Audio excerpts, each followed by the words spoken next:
amplitude is sigma to noise this larger than here. 7 A is equal to lie A0, 1 in plus within epsilon this c chi, mass range of merged mass where between 10 to the 4 this to 10 to the 7 xi gigamasses. term So these is are the our sorts of black perturbed holes that amplitude. LISA is actually And going to so detect. we can plug this into our equation As that you we can had, already imagine, and most of we these get are stellar this black equation holes, right stellar black here, hole mergers, and we can and a solve for small this. contribution is And we see provided by that direct collapse, this direct collapse perturbed mergers. amplitude picks up Again, the contributions from the situation ISW is quite similar, only so the from numbers the are slightly tensor terms lower right when here. we And introduce so this dynamical this is delay what in the we mergers of black calculated holes. and found out here. However, what we are basically And finding is combining all of that these, we can stellar construct a black hole waveform mergers for the are not gravitational as much waves. affected. So But there here, are if no this is our direct h collapse mu, mergers we can in break this this case. into the So polarization just tensor to give you here, an idea, and then this here h I'm bar showing term, you which is the for all waveform, of these different models. which So is we going to consider different be kinds of the masses for our direct amplitude collapse black multiplied hole by e seeds. to Please the ask me more about this if you're interested. But But basically, we are predicting anywhere between 12 and 20 mergers right over here, a 4-year mission where duration Q from is LISA, a constant from black holes that is at kind of redshifts determined above by 5. whatever source we're looking And at. the point that I would Later really we'll look like to make specifically is at that the most of these will be binary system. dominated by mergers DL between is the stellar mass luminosity black distance, holes and then from here we see population we Q have stars the that have amplitude actually from gained the 1 mass plus epsilon and xi, entered this mass as band well as between the 10 e to to the the 4, phi 10 to the terms. 7 solar masses, with direct collapse black holes contributing a very, very small amount. And so if we because look at of the the fact binary that they are so system, rare. we can So let we have me the very definition quickly for give Q you which the is emerging defined picture here that I in have terms tried of to the chirp present. mass of the emitted chirp So mass, what I whatever would the just like you binary to take system away is, from this talk is that and it we is can plug really this into our crucial to waveform, simultaneously and we get model this black equation holes down here, and their host which is galaxies. in terms of Because the especially received at chirp high mass, redshift, as well as a supernova feedback is modified really, really luminosity crucial distance in, that we defined over here. modulating So this the flow modified of black luminosity holes, especially distance in these zero is in mass terms of galaxies. epsilon, which we And the defined second earlier, thing that is really which important to picks take into up account is these the effect of ISW effects as well. reionization feedback, And then which can really photoevaporate the gas the mass from low received mass chirp mass galaxies. is And because of this, also black picks up holes in these low mass ISW halos effects will find it here. really And hard so to this pose, is our especially at total early times in the waveform, epoch of ionization. and what we found and Our concluded model with, is predicting in our roughly of the paper. order of 12 to 20 high redshift events So between in 10 to the conclusion, 4, 10 to the 7 solar masses we wanted over a to 4-year mission investigate duration. how And this is gravitational including waves the were effect of delayed affected mergers, by considering scalar different kinds of perturbations masses as for they direct collapse traveled black throughout hole an seeds ranging between inhomogeneous 10 to the universe. 3 and And 10 so we to the looked 5 at the solar 3 length masses. scales, But what I would basically really the like size to of the bring to your gravitational attention waves, is the the fact size that of the how and cosmological when you see background, as black well as the holes size of is the actually universe. really crucial. And we used the So as geometrical of now, we are approximation making really simple to approximations help us on derive which kind of halos the can ISW effects be on the gravitational host waves for as stellar they black hole seeds, propagated. or which sort And of we a were halo able to can host show a direct the collapse black waveform hole. for a specific But case, which was these the have to be binary really case, improved in the future if we really want at the to end have there. stronger And constraints so on these event rates. that is it. And thank you so much. Another outstanding issue is on what timescales If do anyone black has holes any actually merge. questions, So what I've shown you thank is you so just a much. dynamical delay. But actually what will happen is that the black holes, when they come together, they will harden into a binary. And then you have to, this binary will keep hardening. And at some point you will have your merger when gravitational waves are emitted. So this has to be really modeled in much more detail. And so this can affect that just what I would the just like waves to themselves. maybe And so if we anticipate can is the next actually step will measure be really to what include these these into ISW n-body effects simulations. are, It will be really incredibly hard to get the mass range that we might be able to require detect from hydro exactly, simulations. And so the approach we are trying to use is to really use n-body simulations. So we can really capture the entire range it would of black change. hole I think it would masses change and the their waveform of hosts, the which we gravitational wave expect from itself. LISA. And so I would if you stop have here. these Thank you scalar very and much. tensorial perturbations, then you might be able to detect Thank you things very from much, the early universe that Ratika. were there that are affecting the Are there gravitational waves questions? as they propagate. We are perfectly on time. So if there is one or two questions. Professor Zaharov? Yeah. Okay. Okay. Do you hear me? Yes. Yes. Thank you very much. Thank you very much. It's very interesting talk. It's because it's Everything practically is clear. it's consideration of famous CMB effect for gravitational waves. But I would like to ask you about limit for gravitational geometrical optic approximation. Because for propagation of electromagnetic waves, there is so-called Deguchi-Watson limit. So yes, but to use geometrical optic approximation, typical then wavelength should be shorter than Schwarzschild radii for objects. So, but what about this case? Because typical scales for gravitational waves is rather different from electromagnetic one. Thank you. Right. That's interesting. So if I go back here, is this, I just want to make sure I'm getting your question correct. Yes. Is this, for you, it's start from here. It's probably evening, or something like that. Is this what you're talking about? Like it's morning. Sizes of it's morning, like 11 a.m. The sizes of the gravitational waves themselves and their so scales. Is that what different. you're kind of getting at? Okay, then please share your presentation. To use geometrical optic approximation, so wavelength should be shorter than Schwarzschild radii for this object. There is a bit so it's Deguchi-Watson limit. So noise for electromagnetic waves, of course, let us say, even for radio, is wavelengths are shorter than can you see my screen now? For gravitating objects. But for gravitational waves, we have completely different scale for wavelengths. I will stop my Right, and so Okay, I will stop my video because well, I think this works here because we're specifically looking at the high frequency limit here. Go And so with the high smoothly and frequency avoid limit, the I believe we'll disconnection, have shorter I'll turn it wavelengths. off.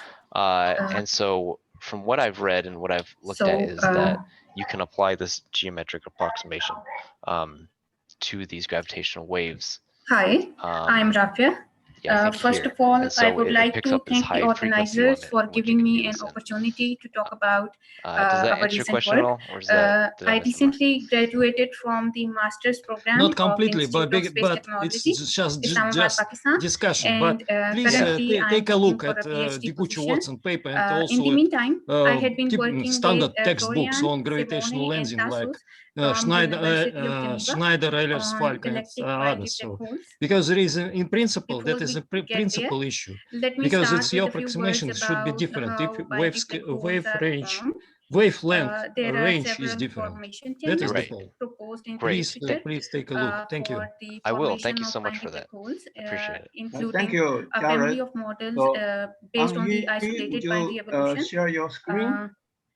These formation channels include so-called common envelope, stable mass transfer, and chemically homogeneous evolution. There are many more, the most prominent of which are the ones based on the dynamical formation of binary black holes. Shall I go ahead? In dense stellar systems. Go ahead, please. However, in the rest of my talk, Thank you. I will be considering only the first three. I'm a postdoc from Caltech. In the So today common it's my pleasure to be able to talk to you guys about how we can determine directly the property of a supermassive black hole using gravitational wave radiation from surrounding stellar mass black hole binaries. It overfills its Roche law. And so we know that stellar mass binary black holes or BBHs, they may merge near a supermassive black hole. So this is theoretically expected because due to effects like gas friction if the stellar mass BBH lives in an AGN disk, and or a variety of dynamical interactions. So they may come in like different flavors. Then the progenitor and then at the same time, there are also many spaceborne gravitational wave detectors being proposed. I think in this section we will hear a lot about those detectors. But I think in brief, those detectors, their sensitivity band covers from the millihertz band to the decihertz band. So that means for typical stellar mass BBH, it will stay in the sensitivity band of such a spaceborne detector for years. The secondary filling and then this thus opens up the possibility the mass for ratio us of the to binary use has now changed. A stellar mass BBH is again as a stable, signal carrier. then we strip from once again the modulations, hydrogen long-term and modulations the on top of this the carrier binary, signal, and we can from further helium constrain star, the property some of the collapses supermassive black form, hole. the second, So the cartoon black hole. in the top right corner is sort of like an illustration of the scenario we're considering here. So we have a stellar mass BBH M1 and M2. Close enough to merge, they orbit within together the a supermassive black hole if the mass M3. transfer is So stable, this inner binary M1 M2, it emits gravitational waves, and we try to use a spaceborne detector to monitor this gravitational wave radiation for years. That is and then further from this used to expel long-term the observation, common envelope. we try to look However, for modulations on this top of phase the results in the GW tight signal. binary black hole. And then in the from common those envelope modulations, case, we try to constrain the intermediate property of the progenitor supermassive black hole hole M3. is the black hole helium star. So on slide 3, binary, let's just consider what kind of modulations can potentially be produced by a supermassive black hole. So the leading order effect here is just a time-varying Doppler frequency shift due to the essentially the ultra-orbital motion. So various people has considered this effect and its detectability. But here the key is just that if we can measure the frequency of the Doppler shift or the period of the Doppler shift, then essentially we can constrain the mass density enclosed by the outer orbit. That leads to what about some high-order corrections?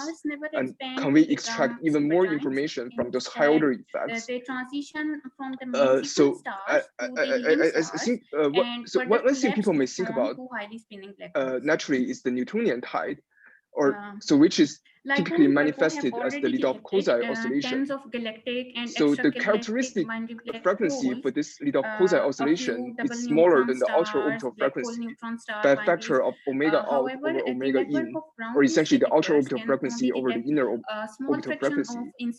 So this effect is critical for the long-term evolution of the inner binary. So here, the inner binaries we consider are those will merge, in a few years. So for them, omega I is pretty large. So that's why those sources, they're considered mid-frequency sources. And this large omega I basically suppresses the Newtonian tide.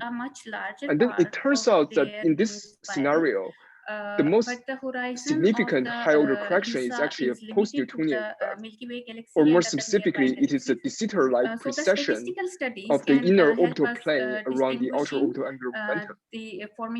So this is the same effect causes the spin of a black hole to precess around the orbital angular momentum in binaries. So if now we replace a single black hole by a binary, by the inner binary, then the orbital angular momentum of the inner binary will naturally play the role of the spin as the original black hole. And now this inner orbital angular momentum will precess around the outer orbital angular momentum. So effectively, this causes the source plane to change in time, and it just leaves the imprint on the GW waveform. And that's why it can be potentially detectable. In the rest of my talk, and what's really important here is that the frequency of this de Sitter-like precession is smaller than the outer orbital frequency by a factor of M3 over A out, or the mass of the supermassive black hole over the outer orbital semi-major axis. So if we can simultaneously measure the two frequencies, one is this outer orbital frequency, and then the other is this de Sitter precession frequency, we then obtain two different combinations of M3 and A out. Then immediately we see that we can invert the two measurements and get individually determine the values of M3 and A out. So in this, in the right part, we showed the relative importance of various effects over the M3 A out diagram. So here, basically, the higher a trace is, the more significant the effect it corresponds to. So here we see the highest trace is this gray trace.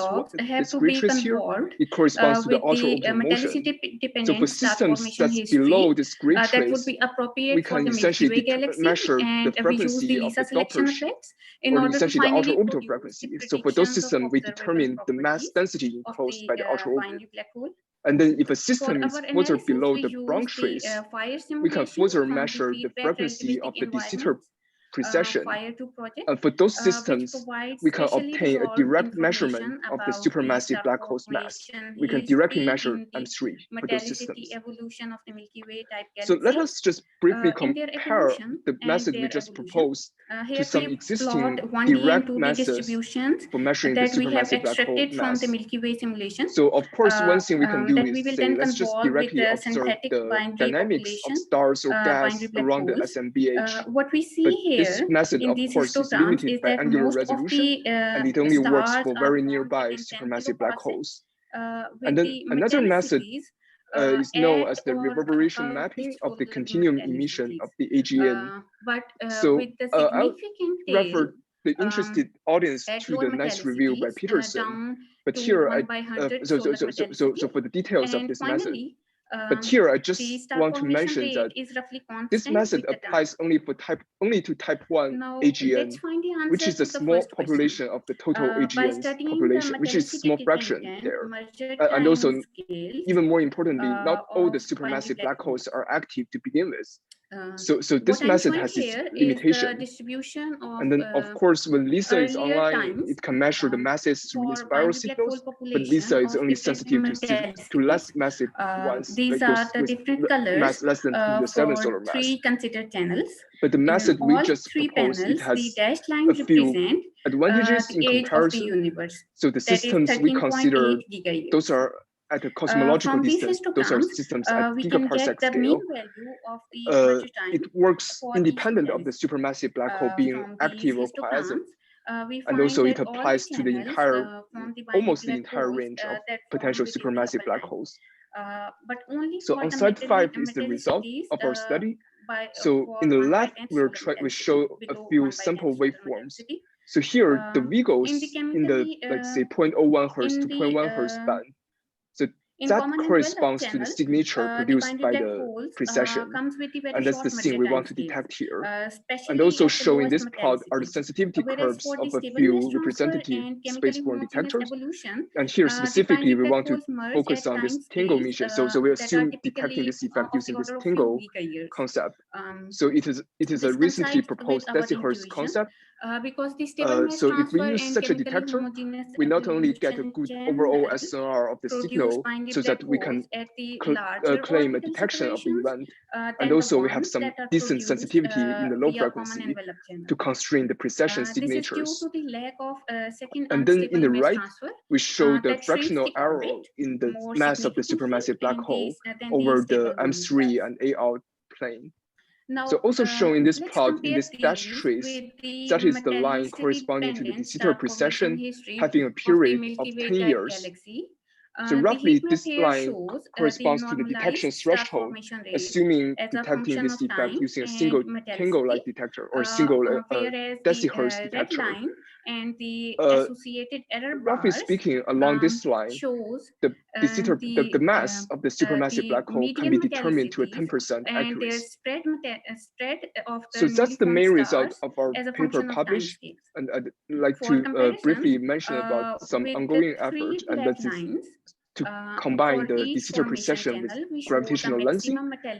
It has been suggested that repeated lensing is actually likely to happen in the same parameter space where the de Sitter precession is significant. The binary black holes that would be merging by the important thing here is that lensing actually introduces a new constraint on the waveform, but it actually does not introduce any new free unknown.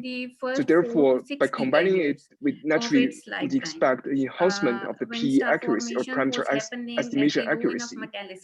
And also we can test the mass inference from the lensing signature and the mass inference from the orbital dynamics.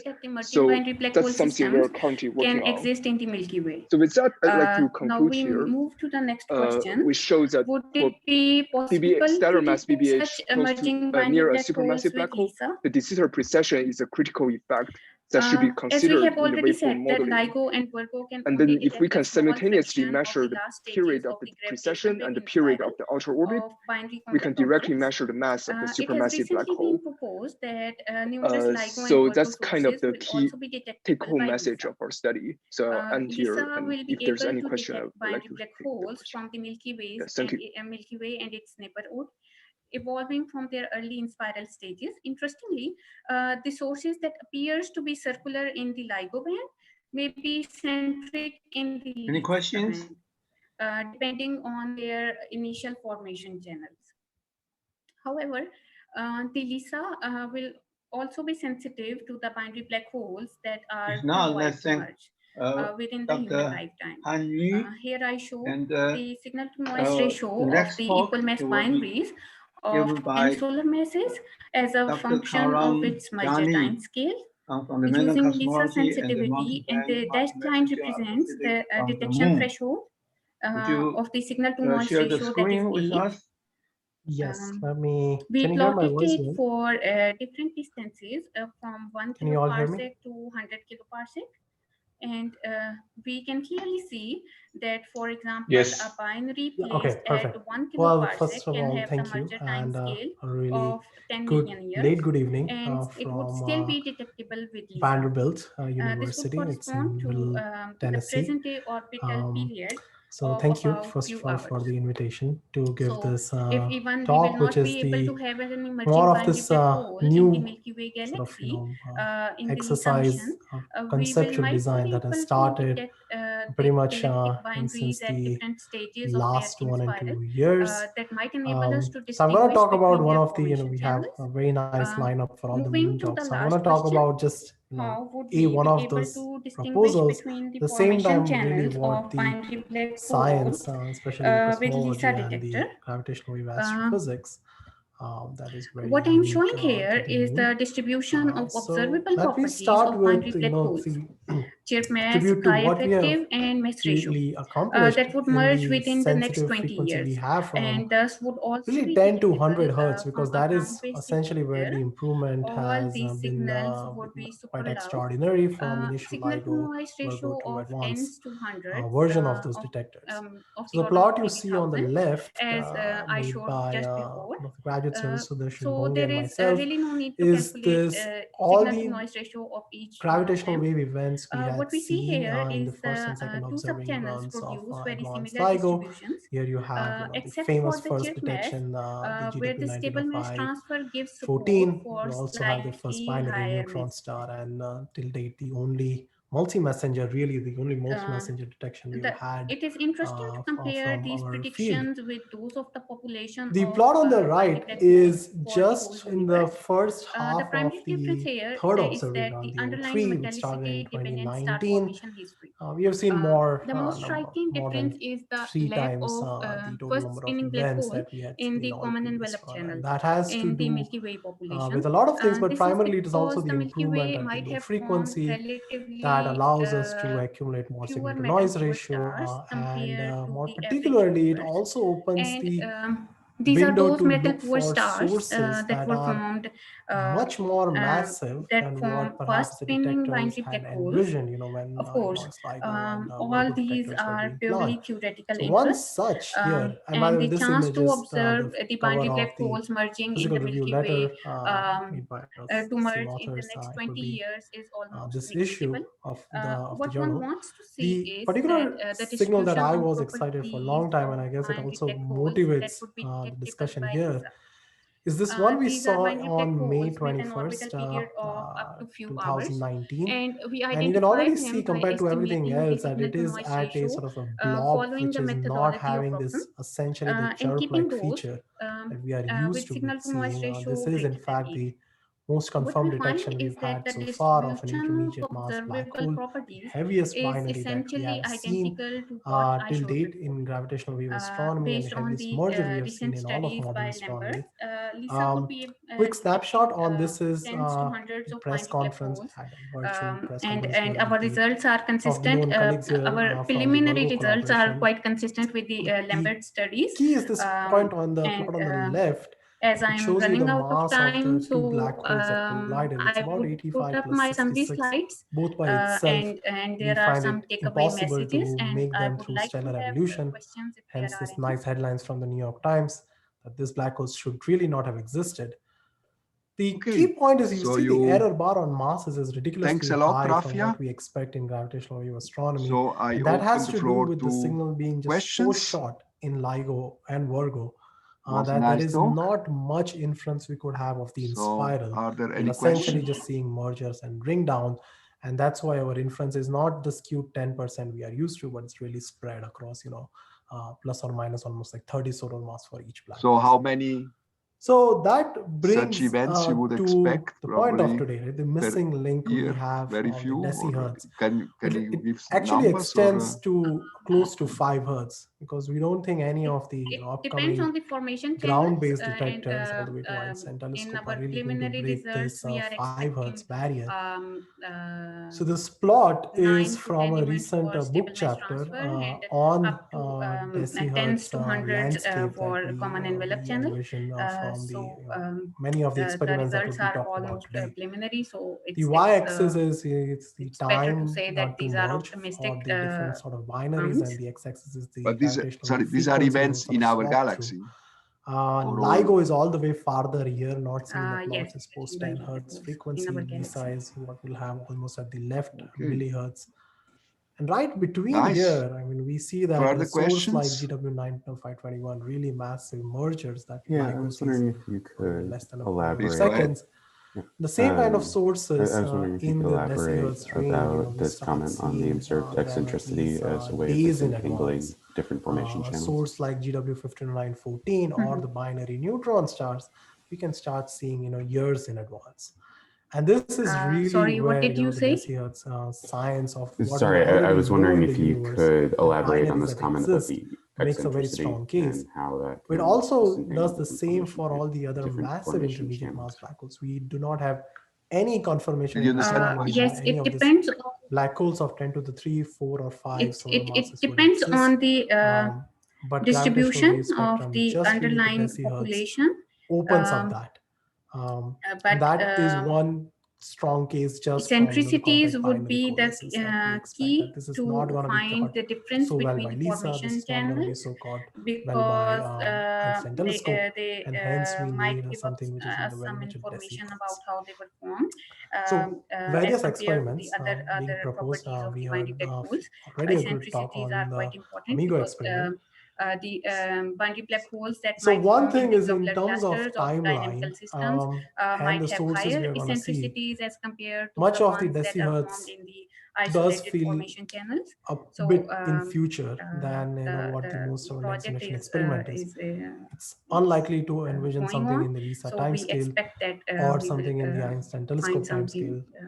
And then we have good precedents for it, because even the most known last funded experiment like LIGO India, it still takes further questions or so to construct. So if we do not have anything right now in Desi, seems not to be the case, then thank you very much. Unlikely things are in Lisa now timescale. According to but program, we do have like a few broad ideas, right? It could be a large space heliocentric mission, like there's a decihertz observatory that we recently submitted to the European Space Agency's vision, already prepared Voyage 2050 vision.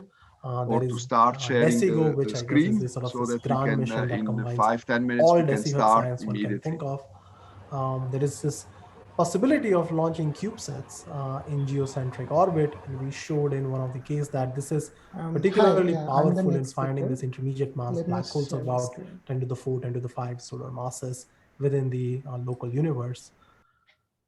The thing in atom interferometer and etc. would also, are there.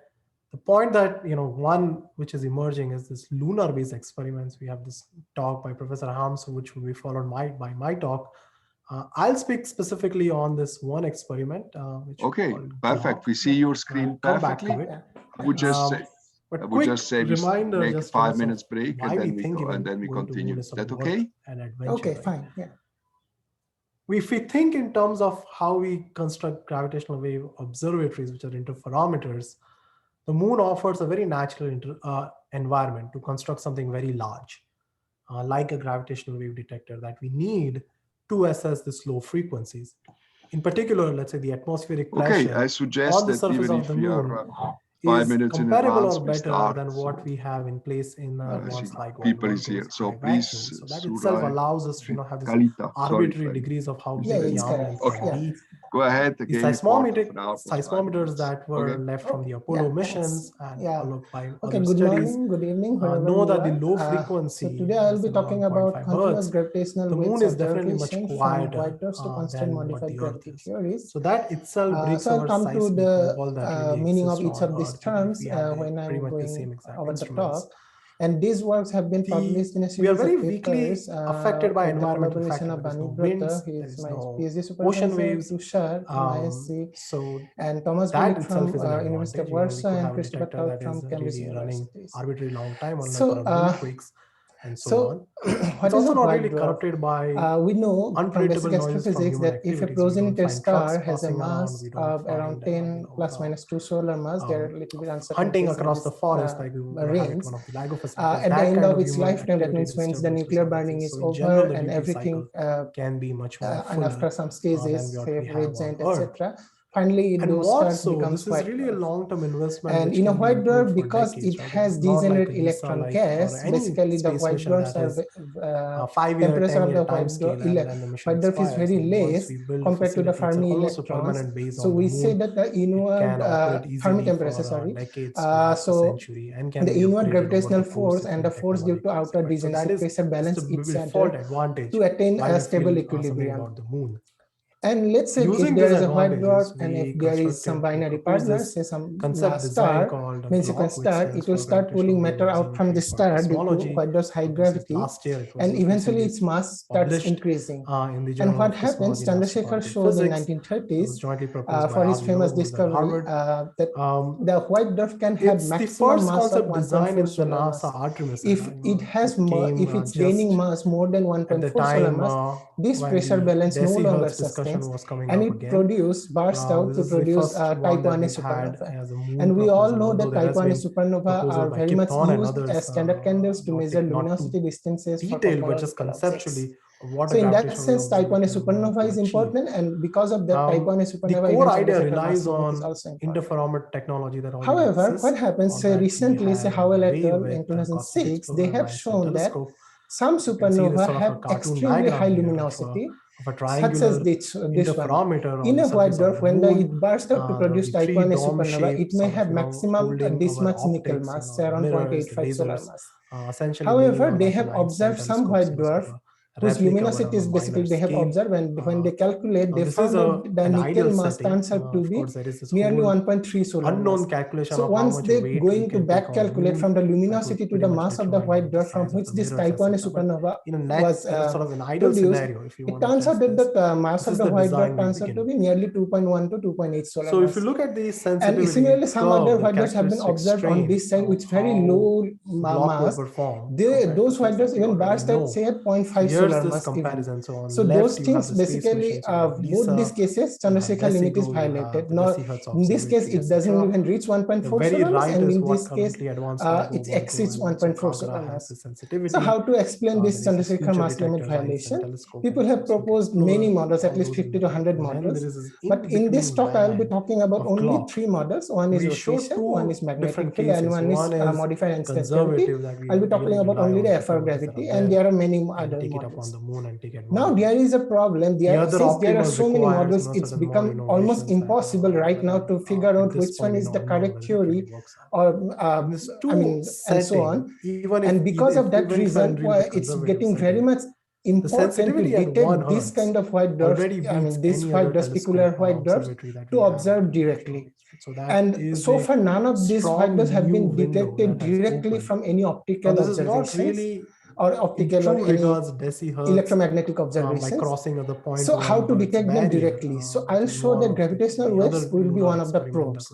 And as shown here also, not only those one, at least 15 or so, at least super Chandrasekhar white dwarfs have been predicted from these luminosity observations.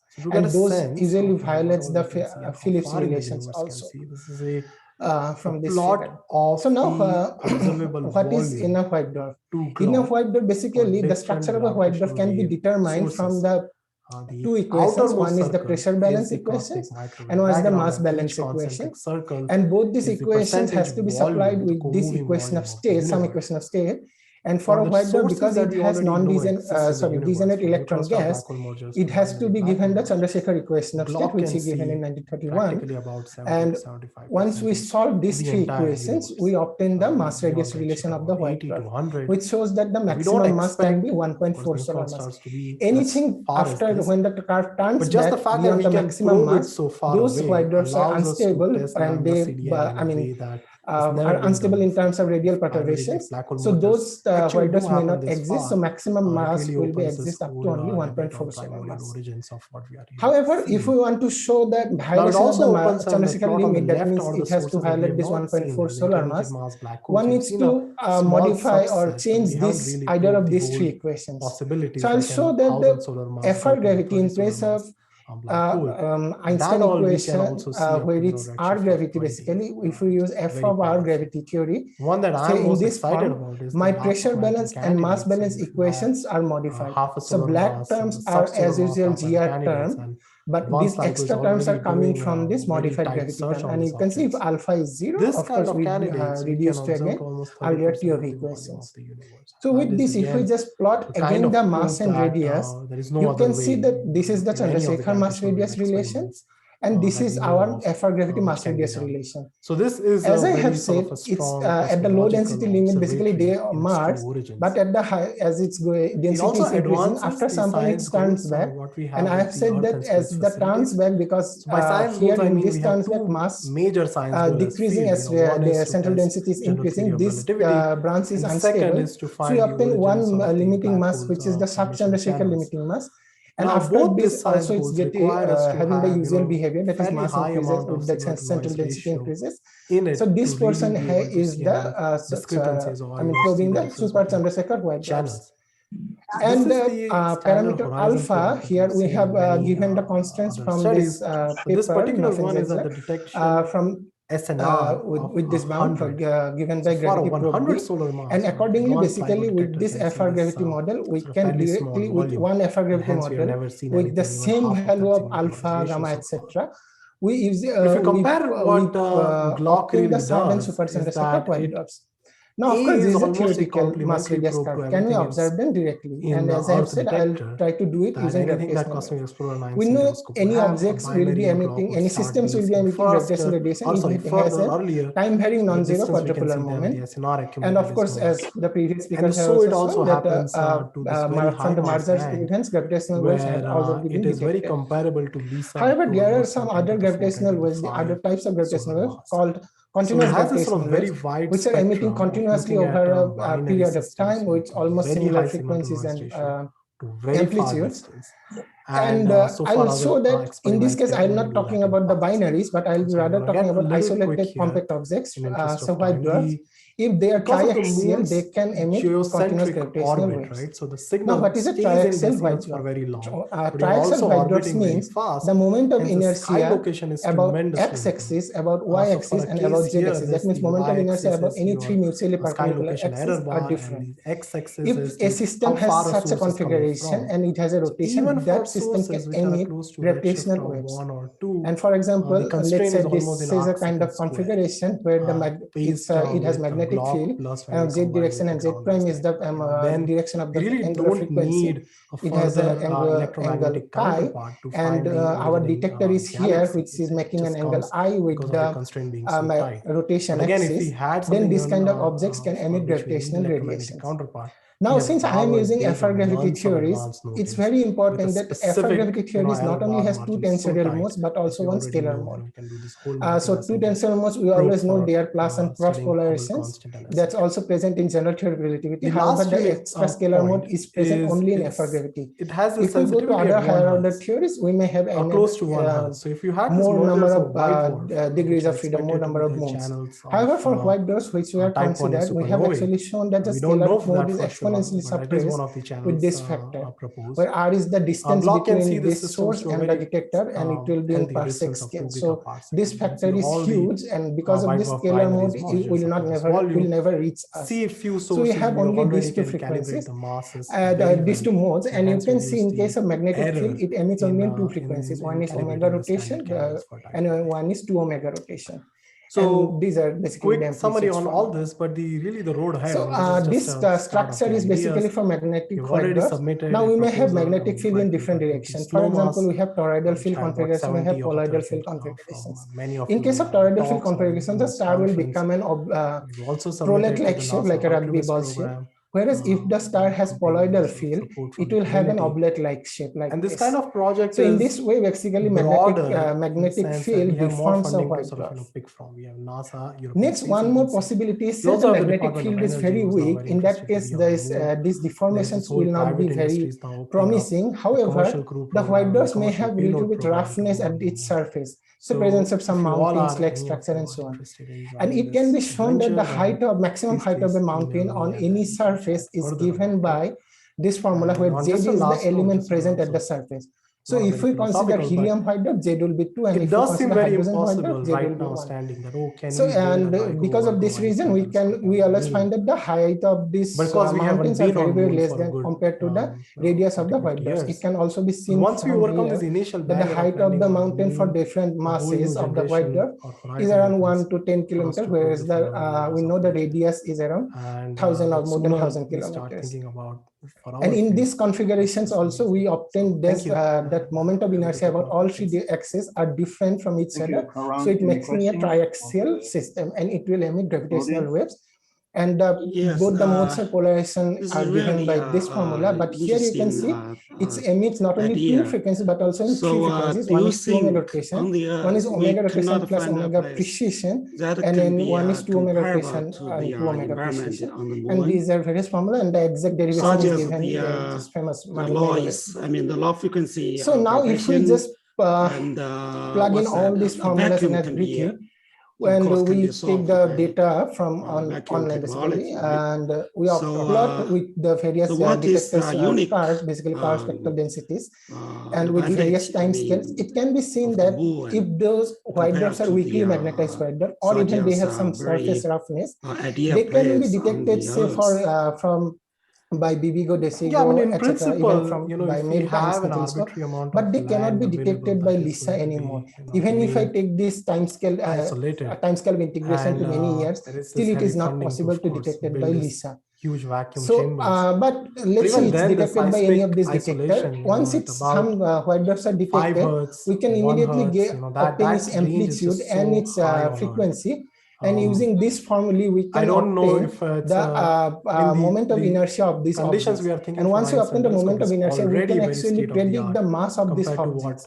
And if the mass is super Chandrasekhar white dwarf, basically mass is something different than the Chandrasekhar limit, then actually this kind of gravitational waves can confirm the existence of those objects directly. I don't know if on Earth. And also it can be seen that because these objects are weakly magnetized white dwarf, and they lose their energy through dipole and gravitational luminosity, but this dipole luminosity gets less because of less magnetic field.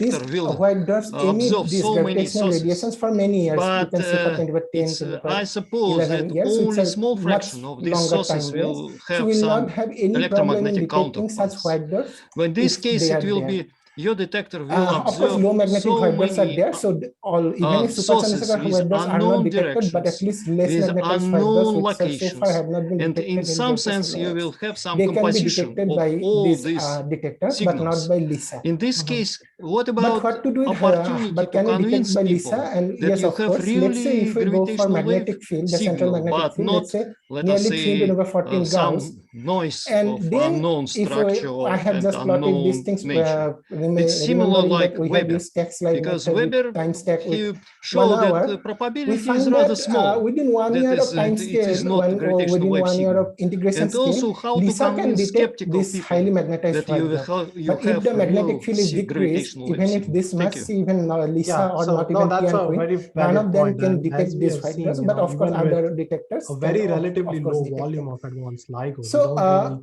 to conclude this, that magnetic fields and rotation can explain the existence of the super Chandrasekhar white dwarfs, and modified gravity, as I've shown, can explain both sub and super Chandrasekhar limited mass white dwarfs.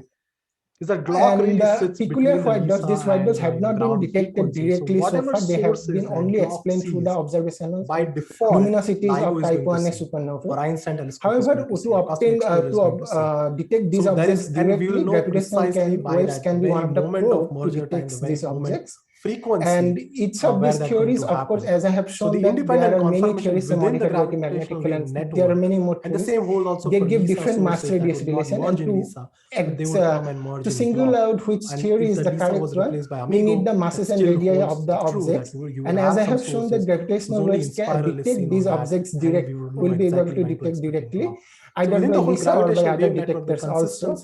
And of course, LISA can only detect them within 1 year if they are within 100% scale and they have high magnetic field. But other detectors can also detect them probably much easier. Multi-messenger. So with this conclusion, these are the reference, the series of papers. The future detector last one is under universe so far and so rare objects that it kind of makes it thank you very much. To see, how far the traditional telescopes can really see. But we questions? Still learn a lot about the sources, independent of whether we have electromagnetic counterpart. At least that's how I think our current knowledge exists. Everything is clear. But thank you. Okay, thank you, Johnny. And let's go to next talk by Yang. Okay, then again, thank you very much. Yeah, thanks. And then I call the next speaker on the floor. So okay, I hope you can hear me well. screen. This should be Alexander Criswell. If I'm not okay. Okay, I guess you are not going to see that. Perfect. Let me share. Okay, I suggest we start. So you have 20 minutes, 15 plus 5. Please go ahead. Okay, I hope you can see my slide. Yes. Hi, I'm Alexander. Very good. Okay, so thank you for the invitation to present the lunar gravitational wave antenna to you today. Yeah, I'm going to be talking to you today I should say if you want to learn a bit more about the concept, so it was recently described in an astrophysical journal paper, and this is the link down here. In reality, you can really find it if you search for lunar gravitational wave antenna in astrophysical journal, and you should have no trouble to find that paper. Okay, so let me start. So here the concept is a bit different from GLOB. We're still talking about the gravitational wave detector on the moon, but it's really based on the older idea, let's say, to exploit the fact that the moon responds to gravitational waves. So that was, by the way, also an idea by Joe Weber. So what happens is that gravitational waves excite quadrupole modes of the moon, and so what then happens is essentially, if you look at the gravitational wave response, which, by the way, we do not know how to model accurately at this point because we know very little about the moon. But given some information that we have today about the elastic properties of the moon, we can come up with a preliminary response model that you can see here in the upper right plot. And so essentially what you can see is a sequence of resonances in the response. And then it really depends on the properties of the moon, how that evolves towards high frequencies. So for the, I should say, for the concept that I'm going to describe, we are not only interested in the response on these resonances, which are all these quadrupole modes, but we are also interested in the off-resonance response. And that is a little bit tricky to model. For example, just to give you an idea, since we're using inertial sensors or that's the idea, like seismometers, inertial sensors which have like a proof mass themselves, and they measure the vibration of the surface relative to that proof mass. In fact, what you really have as part of the response mechanism is a differential strain between, a strain between the test mass of the seismometer and the moon itself. So in some sense, if the moon doesn't respond at all to gravitational waves, that would be very good news for us, because essentially the response of the moon to gravitational waves, except for these resonances where we would like to profit from the resonant enhancement, but off resonance, we would really like that the moon does not respond to gravitational waves, because that is just diluting our response. So just to say that there are, so the off-resonance response is a bit difficult to model, and there's still work to be done to get this more accurately. If the events are happening, so anyway, so here the basic idea that we proposed last year, actually. So there were, as you heard already, there was the Artemis call for science white papers, but at the same time, roughly, there was also a call by ESA. ESA wants to participate, of course, in the lunar exploration, and they are thinking of this European large logistics lender as well, partially support for Artemis, but of course also meant to bring to the moon scientific missions and to support their own exploration program. And so they polled the scientific community, what experiments could we bring to the moon with this lander? And so we submitted the concept as part of that call. And so the idea is essentially a development of Weber's original idea. So he already deployed a seismometer on the moon. Oh, well, he didn't. The crew of the Apollo 17 mission in 1972 did for him. So it was a gravitational wave detector. It was meant to be a gravitational wave detector deployed. It was, compared to the other seismometers that were deployed successfully by the Apollo missions before on the moon, this instrument was was meant to have better sensitivity at lower frequencies towards the millihertz band. And so it, in resonance, and Weber understood that because of the resonant enhancement at these low frequencies, you have better chances to see gravitational waves.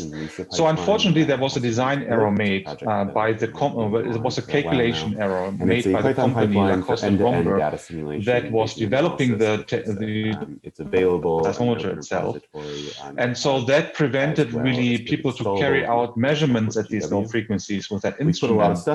But in any case, also today we know it would not have been sensitive enough to see gravitational waves, but nonetheless it would have told us maybe interesting things about the moon that we still do not understand today, about the inner structure, for example. Now, why did Weber, think the moon is interesting? Well, because he had all reason to expect from previous Apollo data that was collected that the moon is very quiet, also at low frequencies. So here you can see, for example, some seismic data from the moon collected with one of the other seismometers. So essentially what you have on the moon is some moonquakes, you have meteoroid impacts, but there is no known seismic background. And by background, I mean it's something like a stationary noise that is produced by many, many events simultaneously happening. So for example, on Earth, you have background noise, which by the way, in the millihertz band is not seismic. The background noise on Earth is actually atmospheric. So the atmospheric gravity perturbation is what limits any seismic measurement essentially between a millihertz and a few tenths of millihertz. And so what people do on Earth, if they want to have very sensitive measurements in that band, is they subtract that gravity background with auxiliary sensors. So anyway, that background and other backgrounds are expected to not exist on the moon. All we know is that the background is certainly weaker than a certain level that was observed by the Apollo seismometers. So this red mode that you can see here in the spectral histogram is essentially the instrument noise of the Apollo seismometers. And so we know that the seismic background is somewhere below this level, but you can see that it is already orders of magnitude weaker than the quietest locations on Earth. So if you take all the seismic stations on Earth and you look at the quietest seismic disturbance that they can ever record, essentially, then it is this dashed dotted line here. And on top of that, it doesn't. And so on the moon, you are certainly orders of magnitude below that level. And people actually expect from models of meteoroid impacts that which are predicted to give the dominant background on the moon, that in this frequency band you are a few times 10 to the minus 13 meters per root hertz let's take a square root of our spherical from the meteoroid impact and then expand that. And below 0.1 hertz, which is part of the band of interest for the concept that I'm going to describe, there's no prediction really of a relevant seismic background. So we expect the moon to be extremely quiet and extremely well suited for gravitational wave detection. Real, you square it and it has to be. So the main thing, the main advantage of the moon is it has no atmosphere. Okay, that's the main thing. The moonquakes do not really matter much. The meteoroid impacts maybe to some extent, but certainly the main foregrounds that we observe on Earth are not present on the moon. So now back to the lunar gravitational wave antenna concept. So we proposed to deploy at least 4 seismometers in a kilometer scale array on the moon. And why 4 seismometers? I will come back to this a little bit later. I mean, the thing is, you can, with one seismometer, you can already do detections of gravitational waves just by observing the surface vibrations. But as I indicated already, above 0.1 hertz, you start to expect a seismic background to be important. So that means the gravitational wave signals at above 0.1 hertz are potentially weaker than the locally produced seismic disturbances. And so what you want is essentially an array to be able to distinguish between the two. So the signature that gravitational waves would leave in an array of seismometers is different from what seismic waves from local events would look like. And so we can do what we call noise subtraction, essentially, something that we are already probing for the current Virgo and LIGO detectors to improve your signal-to-noise ratio at higher frequencies towards gravitational waves. So that's the basic idea that we propose. Now, it's a very high-dimensional space. In the meantime, we went a little bit ahead. This is not really part of the initial proposal, but we realized very quickly that this might be a crucial feature. So what we propose is actually not to deploy at least the first sensors anywhere on the moon, but to put them in very specific locations. And so these are the permanent shadow that are cast by craters near the north and south pole of the moon. So there are two big advantages with these permanent shadows. The first advantage is that you can get cryogenic conditions, continuously below 40 Kelvin in some of these craters. And in fact, there are some craters, you can see this here sometimes. So these are craters which have permanent shadows. And then inside these bigger craters, you sometimes have even smaller craters that were added to these big craters later on. So these are double cast permanent shadows. Inside these craters, you can have continuously temperatures below 30 Kelvin. Now, this helps you because we would like to deploy seismometers that operate at 4 Kelvin, so that you can use superconductors, for example. And it helps tremendously to be in an environment that is already at 30 Kelvin. And and this helps you for the instrument itself, so to operate it in a very sensitive way. The other big advantage coming with it is the following. So the lunar seismometers, from the Apollo missions, they observed a certain type of seismic event, which they call thermal events. So these are essentially triggered by changes in temperature that happen especially in the transition between night and day. So every 14 days, you would have like this transition. And during these transitions, you would have a huge excess of seismic events. These are very, very, very small events, but they are very numerous. And we don't know, but they could also produce potentially a seismic background. And so if you want to avoid these events, you can also go into a permanent shadow, where you do not have these night-day transitions. But we're not doing any so these are the two big advantages. Now, then you come up with an extra challenge if you do this, which is that you have to find power for your experiment. Answering that question, there are two options really, and they are both, one is under investigation really and under development right now. The other one well studied and at a very, very high technology readiness level. So nuclear power was used on many missions in the past by the US and also by China.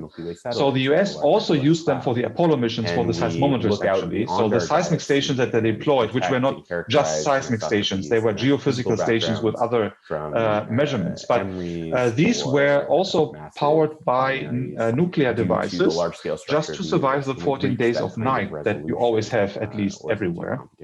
And so these could be used, and then really all of the problem here is that ESA, and we are currently considering ourselves as an ESA team, or as a European team. I mean, we have not submitted anything to ESA yet, but planning towards a submission to ESA, nuclear power is not really an option. ESA has not used nuclear power devices ever, and they might not in the future because they do not have a launch site in Europe. And so this is a little bit a tricky point. If something happens at a launch in South America, and you end up with a power device that is somewhere in the ocean, or even on land, then what do you do? It's a little bit of a risk and a tricky situation if that happens to ESA. The US has still quite big control of what happens afterwards in such a case, in China as well. So this is a little bit the issue with the nuclear power and ESA. And so we are considering this as an option if we find collaborators, for example, in the US, and I'm going to present this project to NASA at 2 upcoming workshops now. We will see about this, but for now, our main option here is the laser power beaming, and that is under investigation, certainly in the US. there's a workshop actually happening in July on laser power beaming. There are also people at JPL looking into this. So you would have somewhere in a sunlit area a solar panel array, and then you would convert this into a laser beam, and then you shoot it into the shadow, and then you would supply essentially power, via a collector panel, convert it back into power. So the total power consumption of all the 4 seismometers that we want to deploy would be below 200 watts. So that is a feasible, so laser power beaming and 200 watts, I think that is doable. Actually, people in the US even consider such systems for up to 100 kilowatts. But this would then come from space. So they would essentially have a satellite collecting solar power, and then they would convert it down into a laser that shoots down to the lunar surface up to 100 kilowatts. This is, of course, several billion or a few billion dollar cost system. What we need here is much more feasible and cheaper, of course. So anyway, I'm also in contact with people with a big company in Europe to start development of such a system. I still consider that a very, this is for me the main challenge of the mission, to get this developed. Okay, concerning the payload, you will hear more about this in the next talk by Francesca, but let me already give you the overview. So we are planning to develop a proof of concept. So the technologies that we need for that are all under development already, as part, for example, of the Einstein telescope, which requires also cryogenic, very low, very high sensitivity seismometers. Great. But we do not have any funding yet, let's say, to assemble a system specifically for LGWA. So we have submitted proposals for that, and this is basically what we would like to build. So we want to build underground at the National Labs of Gran Sasso, which is very close to where I live. We want to build a vacuum chamber which contains a seismic isolation system. So a 2-stage seismic isolation system, 2 platforms, and then on the second platform we want to deploy twice the payload that we want, a proof of concept at least of the payload we would like to deploy on the moon. And so that payload consists of the seismometer, which I will, explain very roughly now, but I mean, you will hear more about this from Francesca. And then together with the sorption cooler, because we have to get from the 30, 40 Kelvin conditions down to 4 Kelvin. And this has to be done in a low vibration way.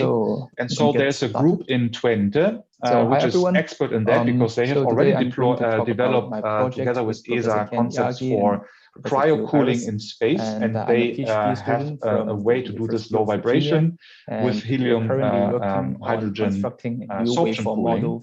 And so that is, that will be twice on this platform, and then you can essentially make differential measurements between the two seismometers to estimate their performance, like what the actual noise level is and sensitivity.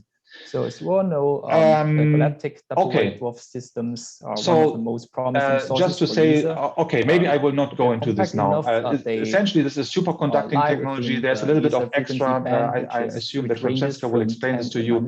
And the basic thing, really the genius of the whole concept here is that you have a monocrystalline mechanical structure forming a Watts linkage. And so monocrystalline is really the big advantage. You will cut out of a niobium block the proof mass, essentially, leave some connections in terms of, as cantilevers. And so this monocrystalline structure, without any welding, without anything, will preserve, we believe, a very high mechanical quality to achieve the thermal noise levels that you need. Because you can see, this is actually more than we need. This is like our most recent sensitivity estimates of such a seismometer.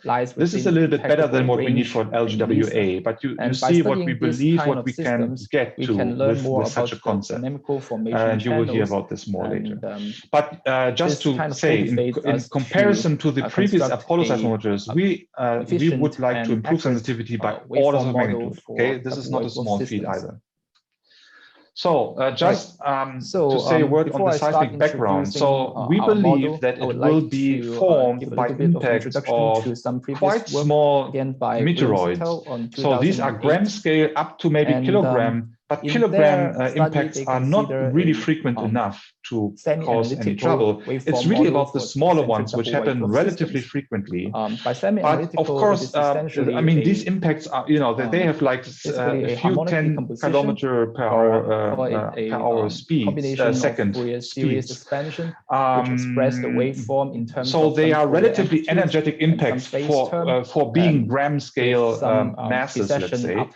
But the thing is, you can quite easily calculate how a flux of these meteoroids would be able to excite low order modes of the moon. And in fact, it turns out they will not. They will not be able to excite them to a significant amplitude. So let's say up to a few tenths of millihertz, you can be quite sure that meteoroids will not produce any significant seismic background.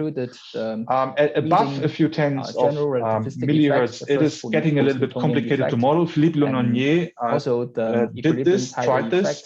But we do actually not have a good model yet of what meteoroid impacts would do above 0.1 hertz.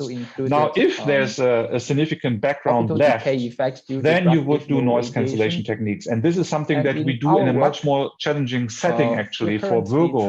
We are developing for the gravitational wave detector a noise cancellation system, which is actually having a different purpose. So there you have a gravitational background produced by seismic waves. And so you want to subtract this from the data. And that is a much more challenging problem, and being under development at the moment for Virgo detector to be ready next year to actually subtract noise from the data. You need something like that as well on the moon, and you have to deploy an array and optimize its configuration to reduce potentially a foreground. But even there, I mean, really we have to do more on the modeling side to understand this seismic background. Unfortunately, we have no observations to really back us up. But luckily, I don't know, you might know, NASA recently selected the Seismic Mission for the far side of the moon as a CLIPS mission, which will launch actually in the next few years. I think 2024, it's meant to be deployed on the moon, it's called FSS. It's a package of measurements again, not just seismic. Yeah, and and that is going to, this will be much more sensitive this momentary than the Apollo seismometers, and it will give us a lot of interesting information about the seismic environment on the moon. Basically the 1, 1, 2, 2. Anyway, so also we will then try to close this gap between LISA and, for example, Einstein Telescope and Cosmic Explorer. So here, right in this band, we also have to deal with the seismic background potentially that we have not included in our noise models. So we have in the meantime, this was the original proposal with two different approaches to realize the seismometer. In the meantime, we have converged on a single concept as I showed you on the slide and on the previous slide. And so anyway, we believe that we can get to, let's say, 10 to the minus 21, maybe 10 to the minus 22 in this band, but there's a little bit of unknown about this frequency part. Very solid essentially are our predictions here about the sensitivity. So this is essentially what we believe we can achieve. It's not really at the LISA level, but for sure interesting sensitivities also for joint observations with LISA. And as you heard, the rotation, the relatively quick rotation of the moon is going to help you with sky localizations compared to LISA, for example. So that's certainly a plus. Also, you would be able to realize a longer mission lifetime.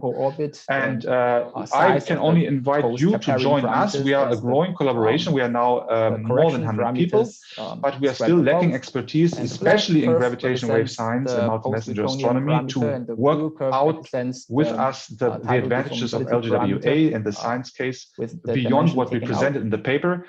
So we will form after the summer these we will populate these 4 working groups. People are already signing up within the collaboration here for doing some of the work. But yeah, we are open, of course, for anybody else to join if you think that you can contribute to these topics. And that's it. I want to stop here. Thank you for your time and attention. So these 2 effects are expected to both be important in the orbital equation of motion. And by integrating this orbital equation of motion, we are able to obtain the particle moment. And from that, we can obtain a waveform. But directly integration Can you hear me? the optical equation of motion is not an efficient way to obtain the waveform. Do you see the slides? So we are considering a similar approach to the previous work, which we consider a Fourier series expansion. So thank you for giving me the opportunity of giving this talk here. Basically, I am a postdoc at UC Leuven, where we are developing this cryogenic and superconducting inertial sensor, which is at the core of the lunar gravitational wave antenna, of which you already listened the talk frequency and the precession rate. So now I'm going to present you because to talk about this sensor. But before, I would like to give you some precision a brief introduction on even if you already heard something by Jan, but on the importance of LGWA. So as you have seen, it will be a bridge between LISA and the Einstein telescope at low frequency. And it will open the door to many series expansion with one single possible frequency. Discoveries. So but also it will give us the possibility of observing, for example, binary neutron star and double white dwarf for hours. And this can help us to improve the parameter estimations, as well as giving promptly early warning, which can allow us to start the electromagnetic follow-up which only includes the conservative early forces in order to find to have more probability to find the electromagnetic counterparts. Optical decay, and moreover, we can exploit the long time in which we can observe these binaries to exploit the rotation of the moon and use this to improve the sky localization. And then with LGWA, we can also make some polarization measurements of gravitational waves and also test on gravity theories. A combination of Bessel functions. And in our case, talking about the inertial sensor, as Jan told you, this is already under development for the Einstein telescope, because we realized that for the next generation of gravitational wave detector, we needed more sensitive inertial sensors. In this plot, you can see the low noise model of the seismic. I also want to compare the precession rate between our on model the Earth, as Jan showed you. Model, and this is compared with the most sensitive commercial sensors that we can find on the market. And the violet and the green lines shows you the sensitivity that we would like to reach with our sensor. So we aim to reach to improve by about 3 orders of magnitudes at 1 hertz. Our model and Williams model. So here you can see the masses of the white dwarfs, the design on which we are working right now.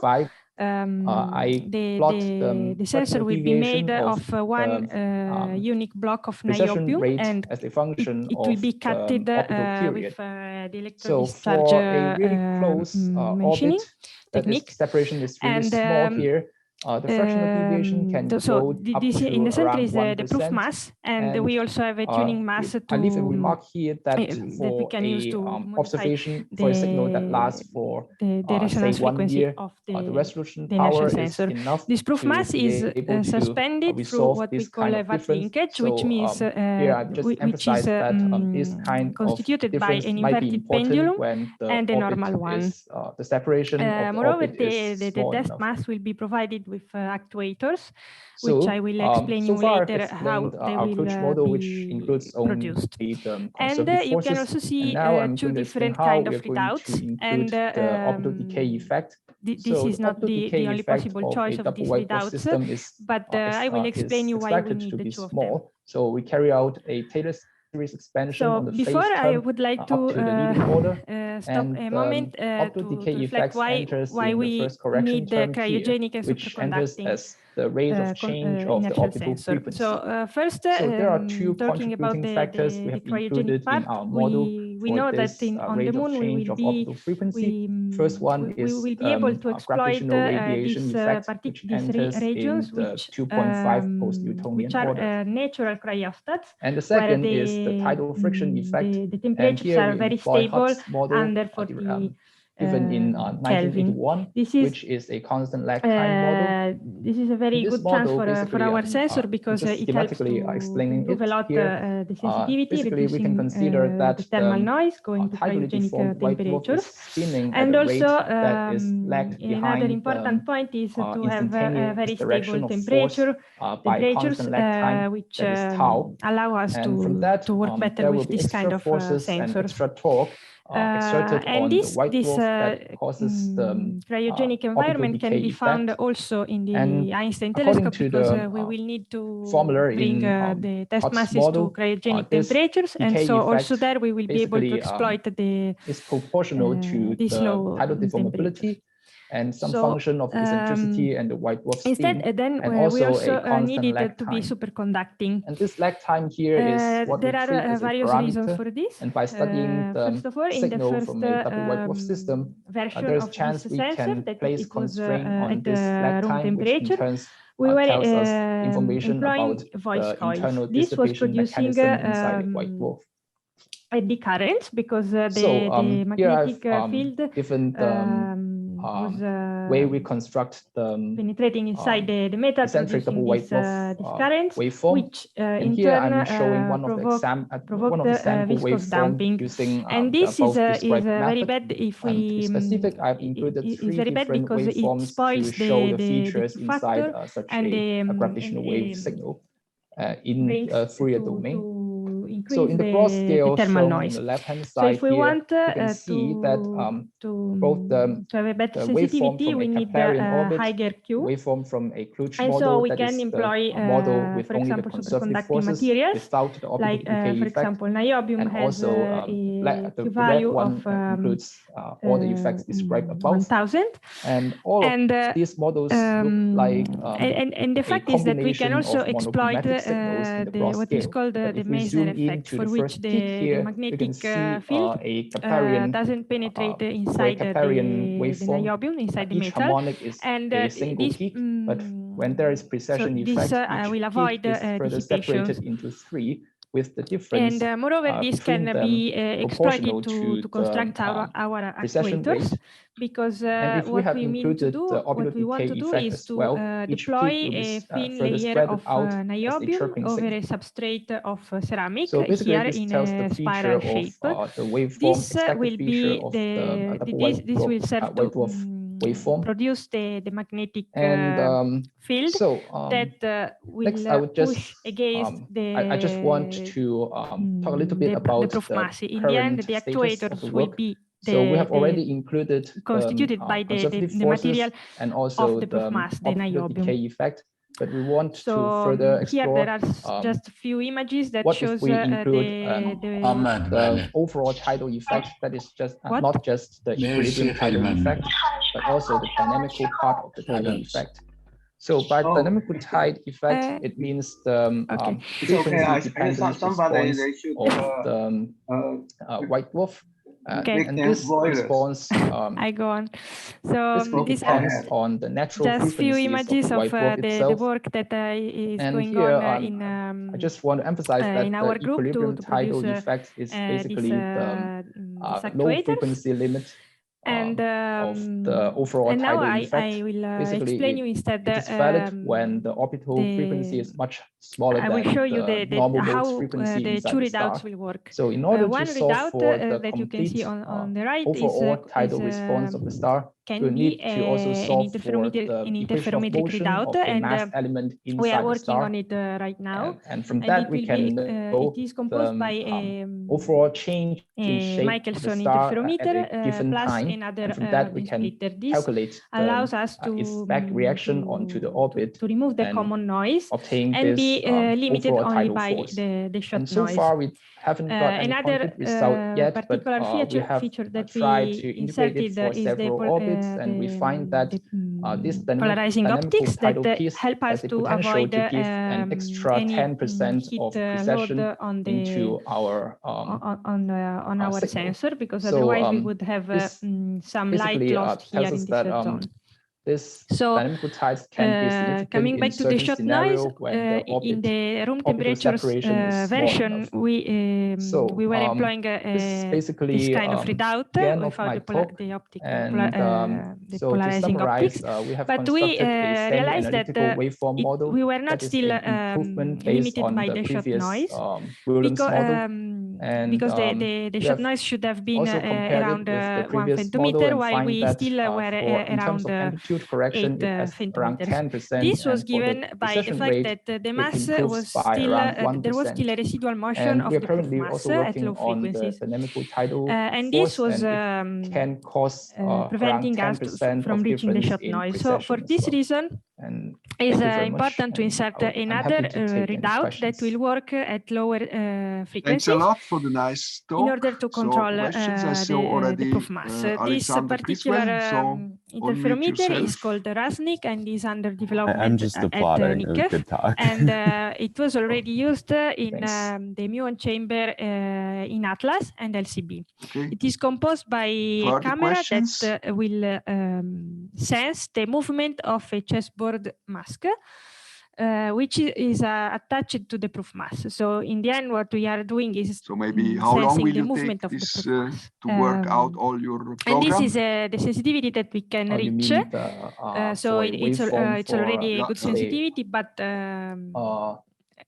say if a group is working for the LISA observation time, 4 years of a waveform, I guess. Okay, so until here I explained you the work of how our seismometer will work, but I also would like to add one thing, that since GW2 will be composed by an array of seismometers, we can exploit the data not only to study gravitational waves, but also to study the geophysics of the moon that I like to seems call not to be the case, then physics. I would like to thank all speakers for this very nice session of very high quality. And use this data to inspect about the origin of the moon and its internal structure. Depending on your time zone. It will be useful also for this part of bye to everybody, science. And thank you again very much. To conclude, just a brief summary, as also Jan told you, it's important to keep in mind that the technology in development for LGWA is also in development for the Einstein telescope. So the effort will be of great interest for both the experiments.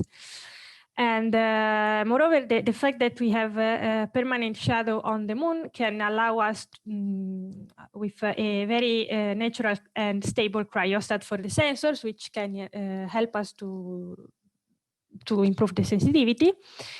And finally, as I told you just before, the array can be the array of these inertial sensors can be exploited to study the moon and its interior and making what we can cell physics. Thank you very much. And if there are questions, I'm here. Thank you, Francesca. Now the room is open for questions on both talks, Jan's talk and also Francesca's talk. Any questions?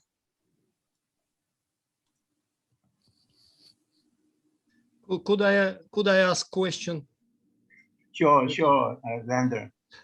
Yes, but really I was enjoying talk. I mean, especially when Jan mentioned contribution of Joy Weber in this project, because practically he founded not only ground-based gravitational wave astronomy, but he found also extraterrestrial gravitational wave astronomy. And also I would like to mention that is he was one of the main inventors of lasers, and his contribution in laser physics was emphasized in Charles Townes' Nobel Prize lecture. He said that is among only few people who invented lasers. Thank you. Okay, thank you. Any other questions? If not, let's go to next talk, TOBA, a ground-based mid-frequency gravitational wave antenna by Ando-san. Would you share the screen with us? Yes. Yes. So thank you very much for giving me this opportunity. So I just put a link to my presentation file to the chat page. So please take a look at it if necessary. So I would like to talk on TOBA, which is a ground-based mid-frequency gravitational wave antenna. So, this TOBA stands for torsion burr antenna. So it is comprised of two test mass burrs suspended as a torsion pendant, and the coming gravitational wave will cause the differential rotation of these burrs, and that rotation can be detected using a laser interferometer. So this is just a concept. And using this configuration, we can observe a medium frequency gravitational wave. So in the traditional interferometer, laser interferometer, I mean the LIGO, Virgo, Kagra, and also Visa, and also DeSigo, they observe the differential strain between these two directions. So observed gravitational wave amplitude will be so length change divided by the baseline length. So it is measured strain. On the other hand, in the torsion burr detector, we measure the differential rotation of these two burrs. So the amplitude of the gravitational wave to be observed will be so rotation, which is change in the edge part divided by the length of the burr. So in the laser interferometer case, the baseline length can be long, so it can have a good sensitivity. On the other hand, in the torsion burr detector case, the suspension resonant frequency can be low, so it can have a fundamental sensitivity to medium frequency gravitational waves. So this is one example of the sensitivity curve. So horizontal axis is the frequency, and the vertical axis is the sensitivity to the gravitational wave.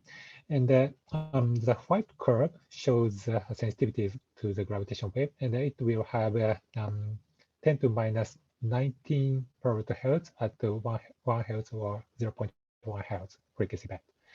So in this calculation, I assume that 10 meter bar with mass of 7 tons, and that is cooled down to the cryogenic temperature of 4 Kelvin. So with these feasible parameters, we can realize this sensitivity at 0.1 or 1 hertz frequency band. So this frequency, this sensitivity curve can be converted to the luminous, so observable distance. So this white curve shows the observable distance with a signal to noise ratio of 5 for optical direction and polarization of gravitational wave. For 10 to 5 solar mass black hole merger, the observable range will be about 10 gigaparsec. So we can observe the intermediate mass black hole merger, if any.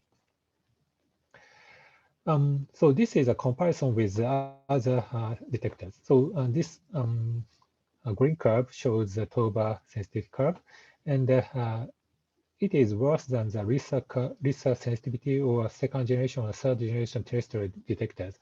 But it still have a good sensitivity around here, and it can cover the bridge between LISA and the ground-based detector.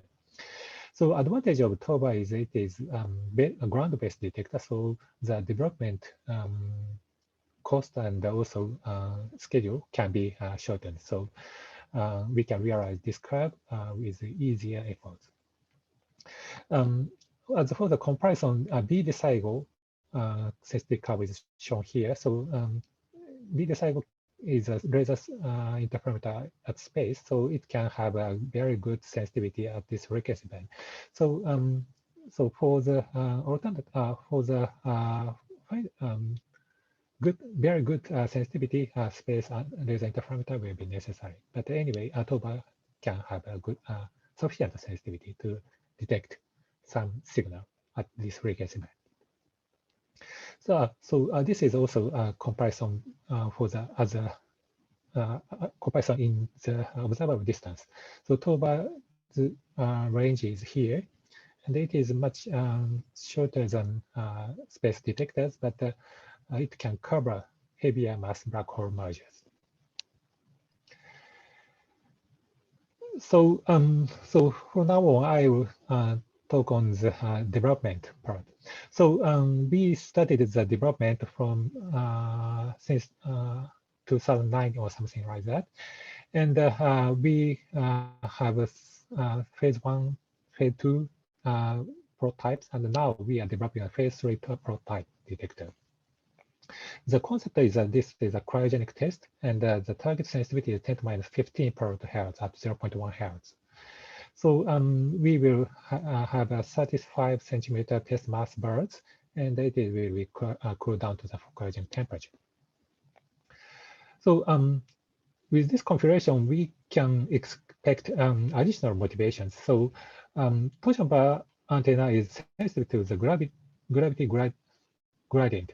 So it can be used for the investigation of the gravity gradient noise for the next generation ground-based detectors like ET or Cosmic Explorer. And so in order to reduce the Newtonian noise, we need some high sensitivity gravity gradiometer. So this TOBA can be used for that. And also another motivation is earthquake early alert. So so transient gravity change caused by earthquake can be detected by gravity gradiometer, and TOBA sensitivity, phase 3 TOBA sensitivity can be enough for this alert system. So we are targeting this 10 to minus 15 per hertz sensitivity. So this is a conceptual design of the phase 3 TOBA. So test mass birds are here, and it is suspended by passive suspension from this part. And this suspension point is supported from the active vibration isolation system. And this base plate of the active isolation system is fixed to the ground. And the rotational motion of the test mass bird can be detected using the laser interferometer. And these suspension and test masses housed inside the cryostat, and it will be cooled down to the 4 Kelvin cryogenic temperature. And to avoid the vibration from the cryocooler, we use a low vibration pulse tube cryocooler. So this is a current picture of this setup. So so the diameter of the vacuum tank is 60 centimeters. So this is a rather small scale experiment. And the test mass birds are inside this cryostat, and it is suspended from by the passive isolation system, passive suspension. And this part is the active isolation system, and it is fixed to this frame. And yeah, and this part is a cryostat vacuum tank, and it will be cooled down to the 4 Kelvin. And this part is optical bench for the laser source and also input optics. And this shows expected sensitivity. So horizontal axis is the frequency and vertical axis is the sensitivity. And this black curve is a sensitivity curve we can expect. At the low frequency band, the sensitivity is limited by suspension thermal noise, and at the high frequency band, it is limited by shot noise. And also, seismic noise can be affect this curve. So we have to reduce this suspension thermal noise and optical readout noise, and also seismic noise. So we put some requirement for these important parameters. As for the suspension thermal noise, the temperature should be 4 Kelvin, and the quality factor for the suspension wire should be 10 to 8. So we need to use a material of silicon or sapphire for that suspension. as for the seismic noise, the cross-coupling to the translational motion with the translational seismic motion to the rotational motion of the burr should be less than 10 to minus 9 radian per meter. And also we need some active vibration isolation to reduce the translational motion. And for sensing optical readout noise, we need 5 times 10 to minus 16 radian per hertz sensing noise. So this sensitivity, laser interferometer for this sensitivity is required. And also we have to consider about the Newtonian noise and also many other technical noises. So I will explain about these thermal noise, seismic noise, and sensing noise. As for the seismic suspension thermal noise, we are this shows the current status, so we realize the cryogenic operation at 6 Kelvin now, and we made a first noise performance measurement, and we started the measurement of the torsion mode Q value at the cryogenic temperature, and we got a preliminary result for that, and also we got some sample of the silicon fiber. So I will explain a little more on these topics.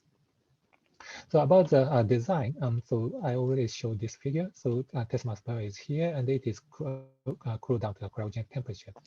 So the cool down is done by radiation and also conduction.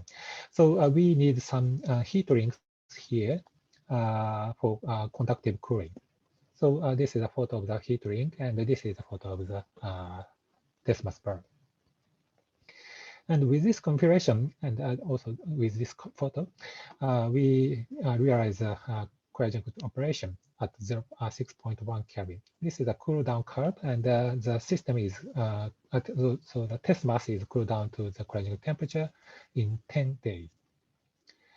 And we made a first measurement at the cryogenic temperature for the rotational motion. And at this time, we don't use a laser interferometer, but we used optical lever for initial measurement. And we realized 10 to minus 7 radian per hertz sensitivity at 0.1 hertz. So this is much worse than the requirement, but anyway, this is the first measurement result at the cryogenic temperature for the torsion bar experiment. So about the Q value measurement, we prepared a dedicated cryostat for this measurement, and we put some small scale suspension and made a measurement on the torsion mode Q value. And this is the initial result. So we got 10 to minus 5 Q value at the cryogenic temperature. So this is also not reaching to the requirement value of 10 to 8, but we are suspecting the clamp loss or surface loss of the fiber will be a reason of this degradation of the Q value. So next, I will talk on the current status of prospect of the seismic noise. So so here I will talk about the active isolation and the cross coupling. So about the active isolation, this shows design. So we have a seismometer here, 6 seismometers here, and 6 actuators to control the 6 degrees of freedom of this platform. And also this, in order to reduce the vibration from the cryocooler, the heat ring is connected to this isolation stage. So the vibration from the cryocooler can be actively reduced using this isolation system. So this is a photo. So we have seismometers and also actuators.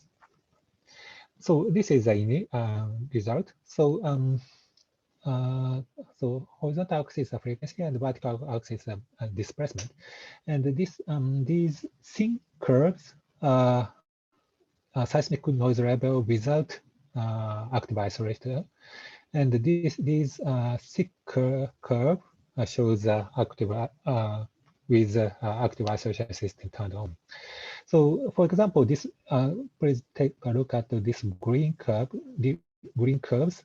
Without the active isolation, the seismic level is here for the vertical direction, but with the active isolation system, the noise level is reduced more than 100 times. So this is a very successful result for the active isolation system. About the coupling from the translational motion to the rotational motion of the test ball, we found so tricky way to reduce this coupling by adjusting the tilt of the test mass bar. So by careful adjustment, the original coupling motion shown with this gray curve is reduced to these red and blue curves. So the reduction factor is about 100. So, but it's not reaching to the requirement. So we need a little more fine adjustment for that. Anyway, this is the proof of the concept is done already. So at last, I will talk on the sensing noise. So this is a requirement, and we are now developing the silicon monolithic optics, and also developing two types of the interferometers, a fabrical cavity sensor, and also new type of angular sensor. So about the silicon monolithic test sensor, we are developing a monolithic bench and also test mass bar, and we will make a fabrical cavity at the edges of the test mass bar. And we are doing some initial tests for the component to use for this setup. And as for the angular sensor, we are developing a new type of real-world sensor. So I will skip the detail, but anyway, we are doing this. So now I will summarize my talk. So we are developing the phase resolver, and the target sensitivity is here. And now we are doing the design and development to reduce these noises. And the time scale for full operation will be like this time, this year. So that's all. Thank you very much. So very nice work. Any question, comments?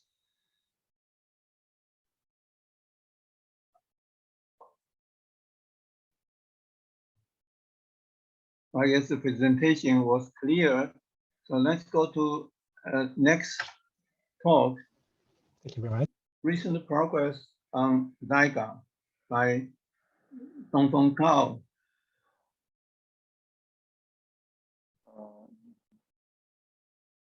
Please share your screen. Yes. Can you hear me? Yes. Okay. Thanks to the organizer for giving me the opportunity to talk about our recent progress on Sega. I'm from the Innovation Academy for Precision Measurement Science and Technology, Chinese Academy of Sciences. And the outline of my talk is following. First, I will give an introduction to Sega, and then I will talk about the Sega GW, the gravitational wave detection, the Sega dark matter detection, and then a summary.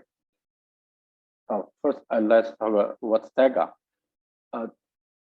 Sega is a 1,000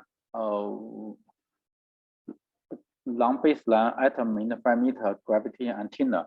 It's a facility for general relativity tests with atomic sensors. And you can see that Zhaoshan is a mountain about 80 kilometers away from our institute of Wuhan. And here is Zhaoshan. This is a set view of the Sega. You can see that we have the initial stage is with a vertical tunnel about 300 meters, and also the horizontal tunnel, which is about 1 kilometer. And in the vertical tunnel, 2 atom interferometer was mounted, and also with 2 atomic clocks, and which are movable. And in the horizontal tunnel, 2 atomic interferometers was used, and both of them are controlled by the a common laser. And our Sega is designed to do the equivalent principle test, the Sega EP. Also, we use the plan to do the clock redshift measurement. We call it the Sega CE. And we also plan to do the rotation measurement called the Sega RM. And we also want to do the gravitational wave detection. We call it the Sega GW. The same setup can also be used to do the dark matter detection called the Sega dark matter DM. And finally, we also plan to do geological and geophysical measurement. We call it the Sega GG. And here is a 3D view of so you can see here is a vertical tunnel and is a horizontal tunnel. This is the first stage of the plan. And maybe in the future, we extend it to a triangle configuration. And so you can, because we want to use atomic sensors. In other words, we have the 10-meter atomic interferometer at our institute. And we also have atomic gyroscopes and also a lot of group doing the atomic clocks. And similar proposal of the design are also doing in the world. See, here is our institute. Also there are also similar proposals in the United States or in France, MIGA, or in Italy, and so on, or in Germany. And as I said a moment ago, and our Sega have a multiple purpose. In today's talk, I will focus on the Sega GW and the Sega dark matter DM. So this here, of course, maybe most people are not familiar with atom interferometer. So it's very similar to the laser interferometer. So the atomic beam goes into the interferometer, then use the laser pulse to split the atom beam into two beams. In other words, if the initial atom beam is proposed in the ground state, or state internal state 1, then it split into internal state 1 and 3, and then use a second so-called pi pulse to reflect the beam and also change the internal state, and then finally use the so-called half pi laser pulse to combine the atom beam. Then they complete the atom interferometer, and by measuring the phase, relative space in the either state, we can detect the phase shift and maybe caused by gravitational wave or dark matter and so on. In other words, here the test mass is free atoms and the mirror is a net pulse. So this is the atom interferometer. And if we put a pair of atom meters or vertically or horizontally, then we by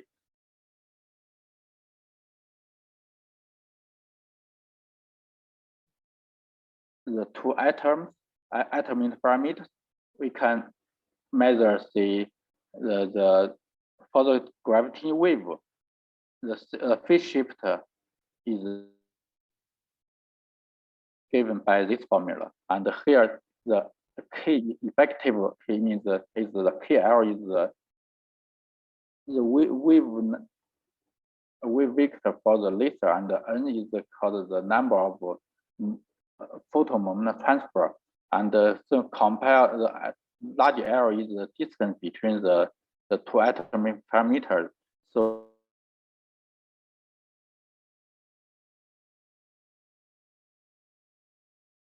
interrotation time for the atom inside the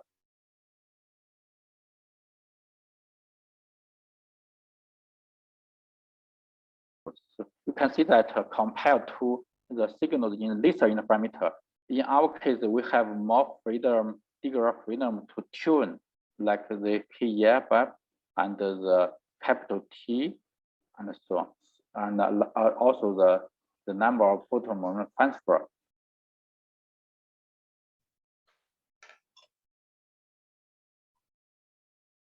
Noise in our Sega GW, we can say basically come from the atomic short noise, and also from the environmental, we have seismic Newtonian noise, also the infrasound Newtonian, in other words, it's from atmosphere.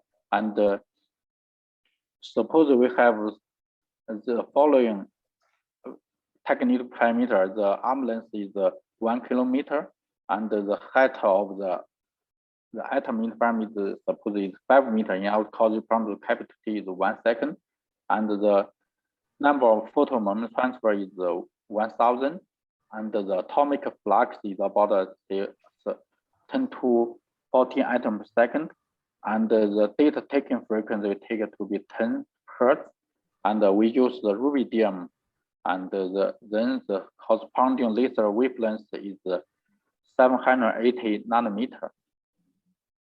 We can get the following the sensitivity curve for our setup.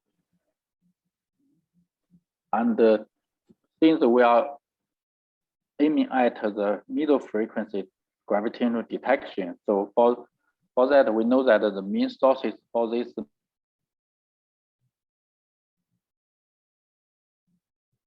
come from basically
Hello?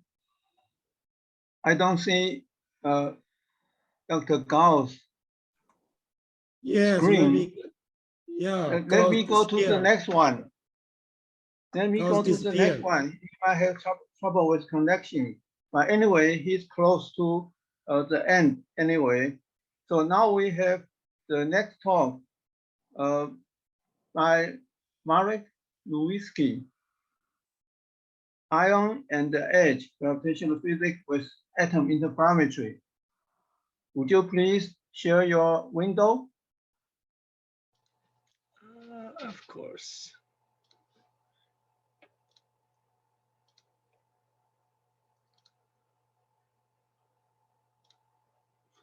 Yes, we see your window. Good. Okay. Perfect. Thank you. Well, firstly, thank you for the invitation.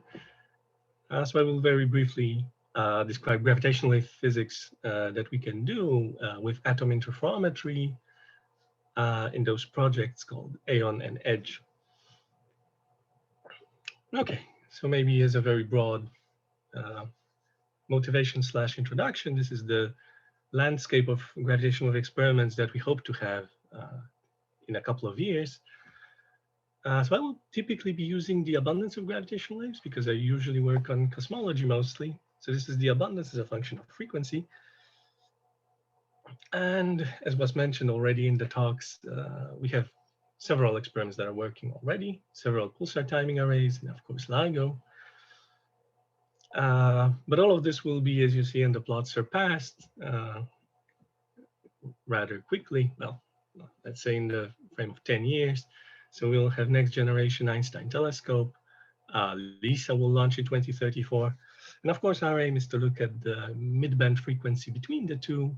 So this is where AEON comes in and eventually also hopefully EDGE. Okay, so before, yes, there's one interesting development that we will get back to, which is of course that one of the pulsar timing arrays, Nanograv, has seen, well, not exactly a signal, but at least an excess in the data. And this will become relevant later on. But for now, let me just tell you that, of course, what I was showing were power law integrated sensitivities of all of those experiments. So essentially, starting with the, let's say, instantaneous detector sensitivity, we just calculate the signal to noise for a bunch of different power laws, which would be these black lines. And then we take an overlay, and it's essentially the time integration that allows us to improve the sensitivity, as you see in this example, for some, let's say, toy model. But of course, we will also talk about the instantaneous sensitivities in a second. So now a few words about AEON and EDGE. So as I said, AEON is a project aiming to use atom interferometers to search for gravitational waves.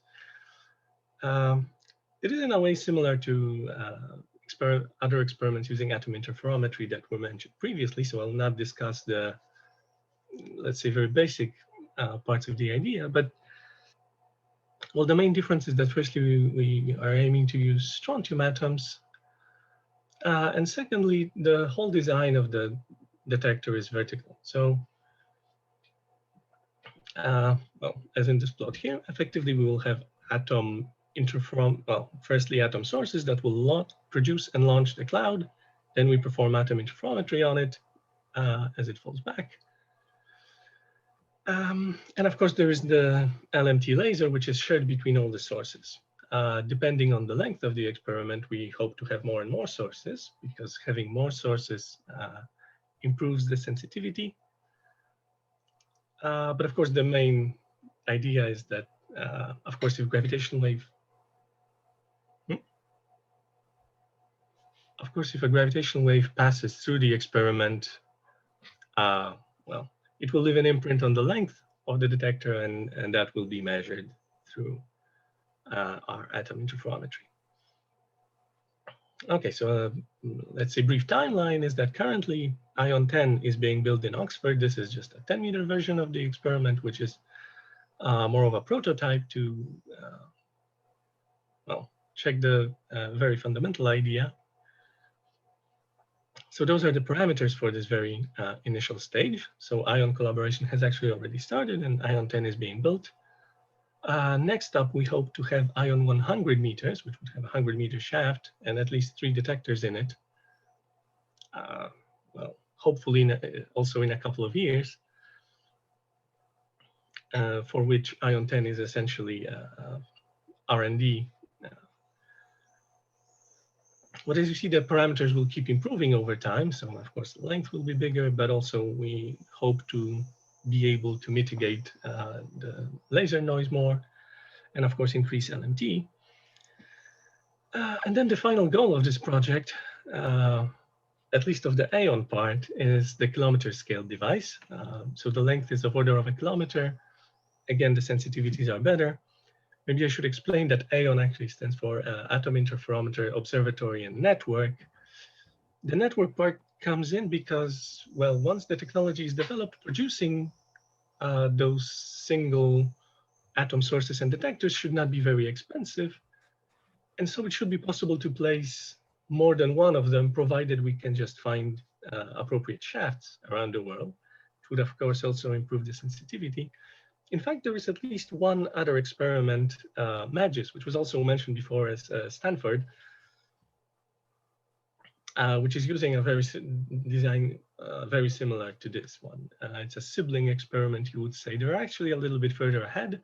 They already had their MAGIS 10, and they are currently producing MAGIS 100. Yes, but the idea is to, let's say, progress in parallel. Okay, and finally, further on, okay, so I should say we hope to have ion 10 operating at the same time as LISA and the Einstein telescope. But then the final improvement would be EDGE, which is a satellite version of the same experiment. So you see that the length of the arm is, of course, of a completely different order of magnitude. And the noise is, well, similar to what we would have with ion. And then, of course, the design is, you'll have 2 satellites with atom interferometers on them, and they would again share a laser link, and L is simply the distance between the satellites.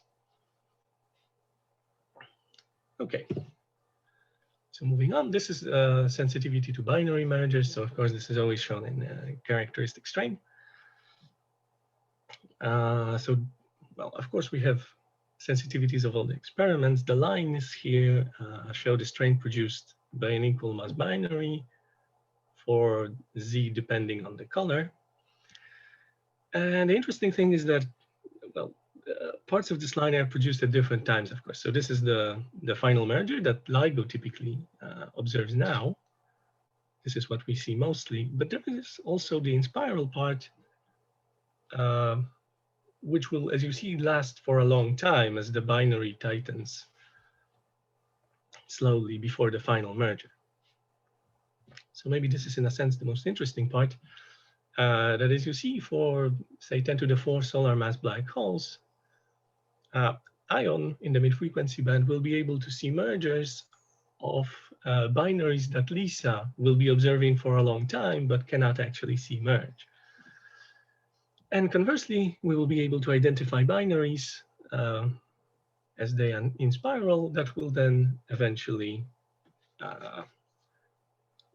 merge in ET frequencies. Okay.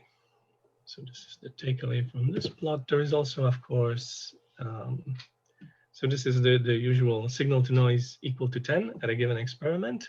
This is the solid lines as a function of Z, so just redshift or luminosity distance. And here again, the mass of the binary. So this is the version for ion. Again, there is, this is separated into 2 parts. The solid line shows you where we can see the merger, but there is also this fainter part, which is only dashed, which shows you where you will be able to see the inspiral, but not the merger. And then you see this complementarity that ion will see a lot of mergers that where LISA will only be able to see the inspiral, and conversely, ET will see mergers where ion identifies the inspiral binary.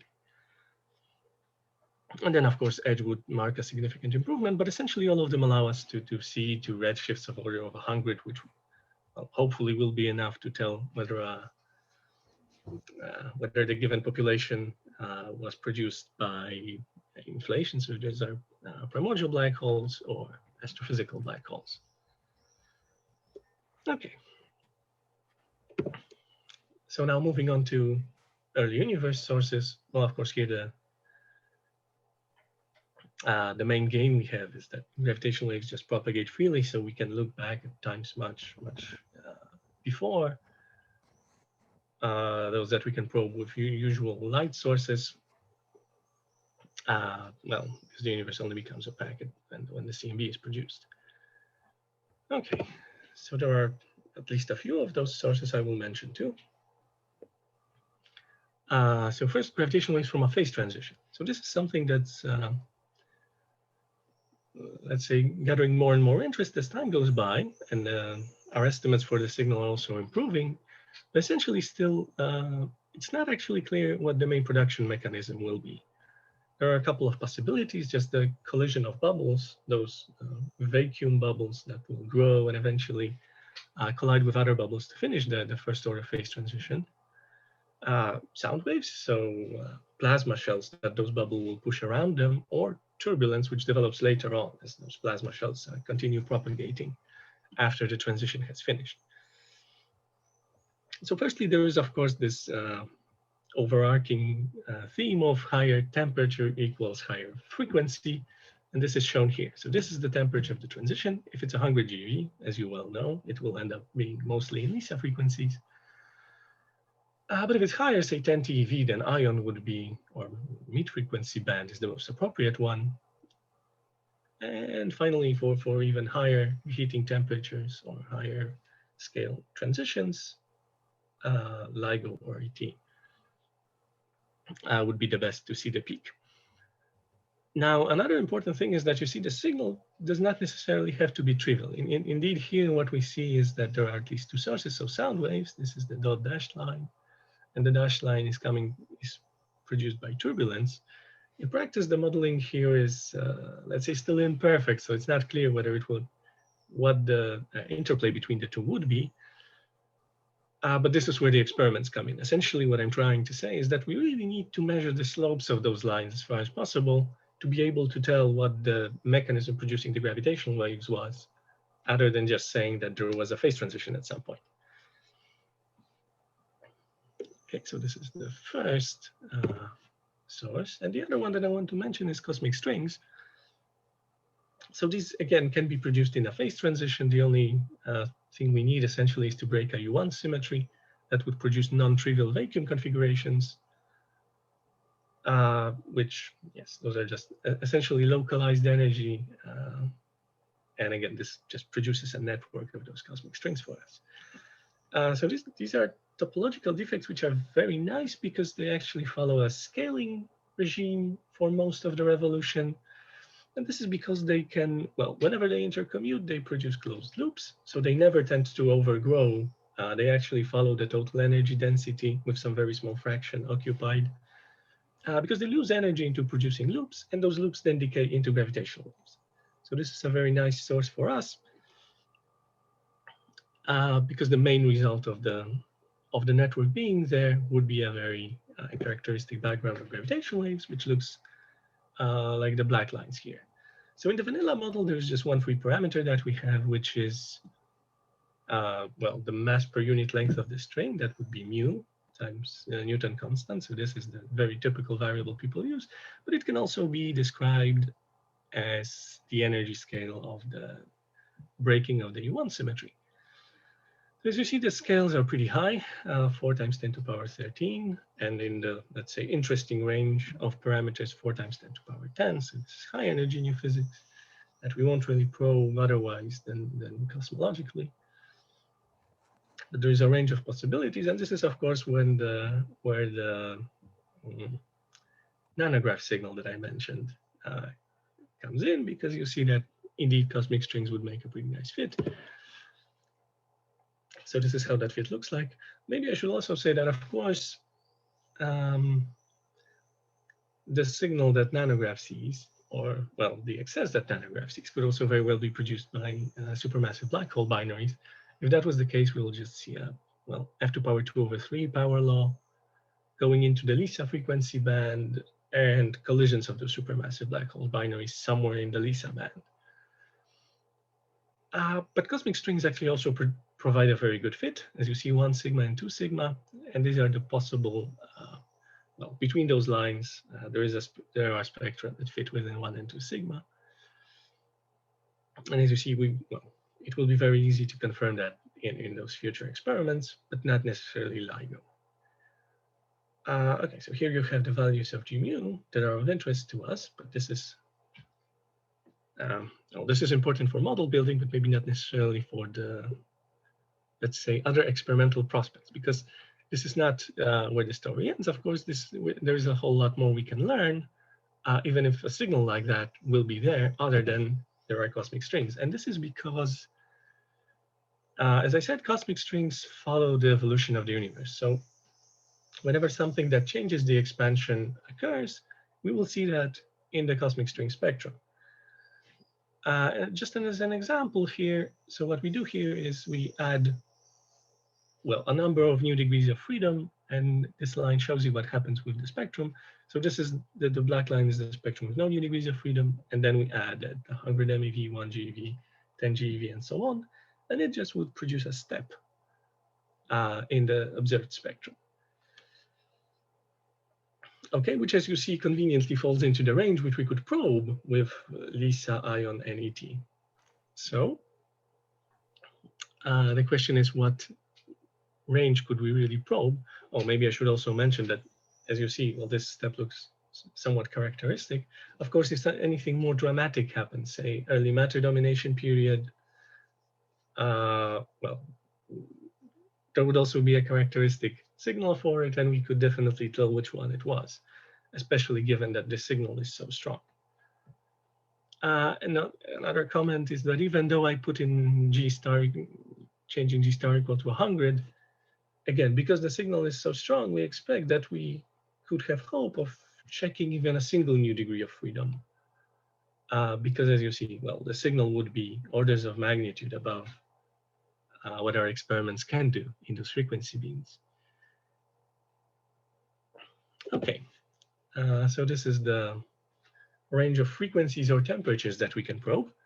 Here we have the frequency of the modification, which is actually linear, well, more or less linear with the modification if our modification occurs at a temperature T delta. So here we have T delta. Now it's not completely trivial to show what happens for a given G mu. So those lines are not completely straight, but as you see, so this dashed line, for example, shows you well, which frequencies and temperatures we would be able to see if we had a signal with G mu equal to 10 to the minus 16. So these are less interesting because we are mostly looking at this funnel, which again corresponds just to the signals that would fit the nanograph data. And again, everything that's in a colorful experiment band, we can probe. So as you see, again, this coverage and frequencies would grant us, would give us the ability to really probe the expansion of the universe through cosmic strings in a wide range of temperatures from, well, between LISA, ION or EDGE, and ET. We would be able to get to some, well, 10 to power 5 or 10 to power 4 GeV. And this plot conveniently starts at BBN, so 5 times 10 to minus 3, or 5 MeV, which is the limit of the current bounds. As you see, many orders of magnitude improvement. And with those optimistic prospects, I can actually finish up with my conclusions. So thank you for your attention. Thank you, Marek. Any questions or comment? I saw Gao Dongfeng is in the audience. So maybe after question, we ask Gao to give us 10 more minutes to finish his talk. So any questions on Marek's talk? Yeah, I would like to know something about the progress of the ION project. Could you give me some message about the present status of this project? Oh, present status, yes. So as I said, currently, the initial version, the 10-meter initial version is being built in Oxford. And also R&D is taking place for the 100-meter device. Okay. So this will take next several years. But then we hope to start producing the 100-meter version.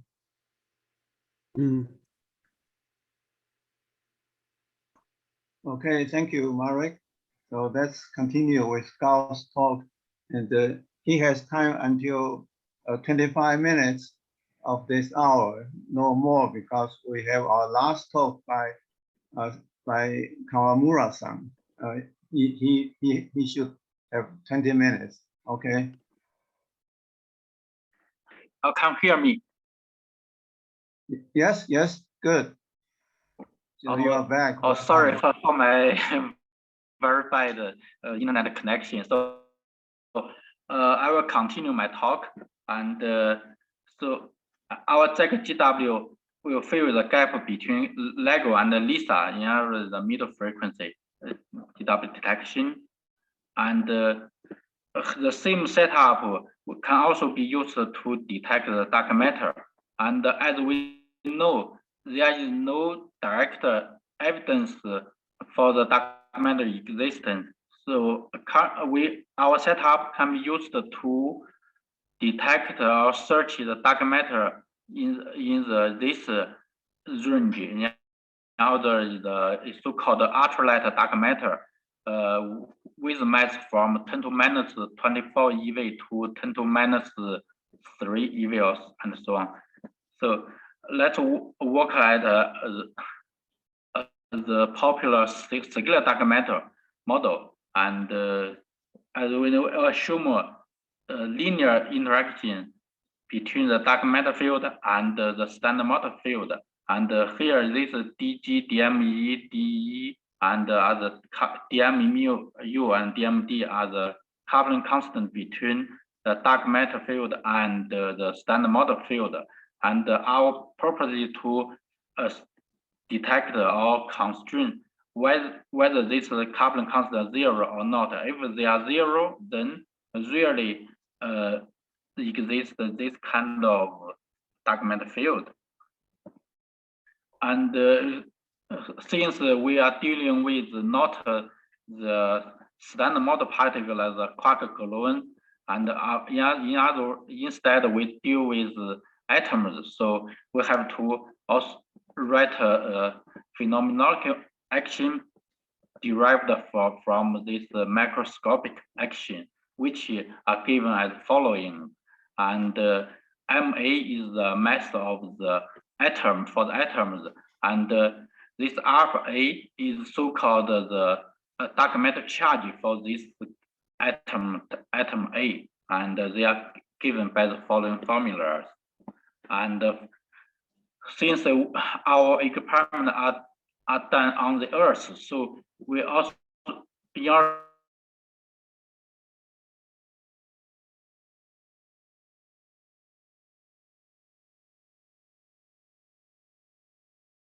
Earth effect on the dark matter field. And in the end, we can find the following solution to the dark matter field. And the first term is the background part. It's oscillatory, the classical behavior for this dark matter, because since it has it's called dark matter, and it evolved from the cosmic this time. And the second term is a new term, or not a new term, but many people omit or ignore it, and it's the induced term from the Earth, and we can see that it's proportional to the mass of the Earth, and also proportional to the dark matter charge of the Earth. And if we solve the atomic path with this dark matter field or background coupling.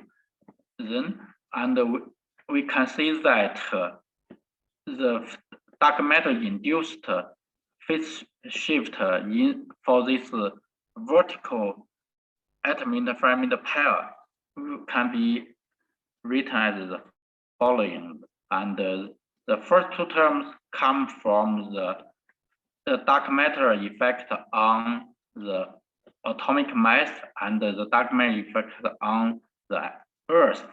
And the third term comes from the dark matter effect on the internal energy level of the atom. And for the horizontal one, the phase shift is this one. And we can see that for the vertical case, the phase shift, the first two terms of the phase shift proportion to the gravitational acceleration. In other words, G2 is the gravitational acceleration at the top atom interferometer or the bottom interferometer, and the G1 is the acceleration at the top atom interferometer. So for the horizontal, if we ignore the horizontal gravity gradient, then the G1 equal to G2, then we only have this one.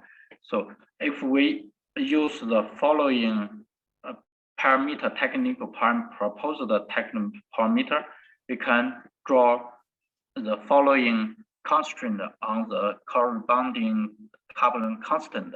For the horizontal atom case, we can set this kind of bound. The shadow area is included by the experimental principle test, such as the microscope experiment. And we can see that our Sega can get a better constraint on some coupling constant in some range, like say this 10 to minus 20 to 10 to minus 13 eV. And for the vertical case, we also have the similar constraint, plot a similar constraint. 1 minute. And okay, so then finally the summary. And currently our Sega have also finished the set exploration study. We finished the experimental assessment report and some paperwork with the local government and so on. And the initial fund, which is about 70 million Chinese yuan, we already granted.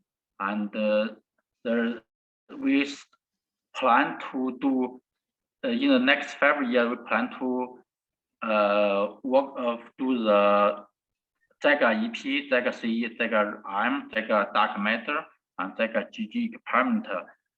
We need the first, as I said, in the first stage one, we have a 300-meter vertical tunnel plus a horizontal 1.7 kilometer tunnel. And here is the Sega collaboration with PI is Professor Minsen Zhang and Professor Jin Wang, and also Professor Weido Ni, and these collaborators. And thank you for your attention. Well, thank you, Dongfeng. Any questions?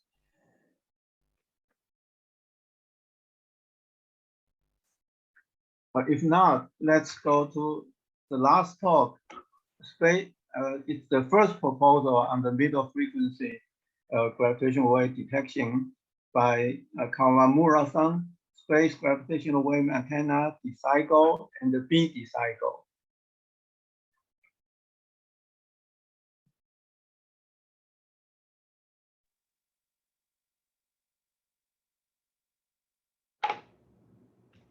Okay, Nissan, can you hear me and can you see the slide? Yes, we can see your slide and hear you. Well, he said yes. Okay, thank you. So I'm going to talk about DCIGO and BDCIGO. DCIGO stands for Detector Interferometer Gravitational Wave Observatory, and it bridges the gap between LISA and ground-based detectors, like that, like this.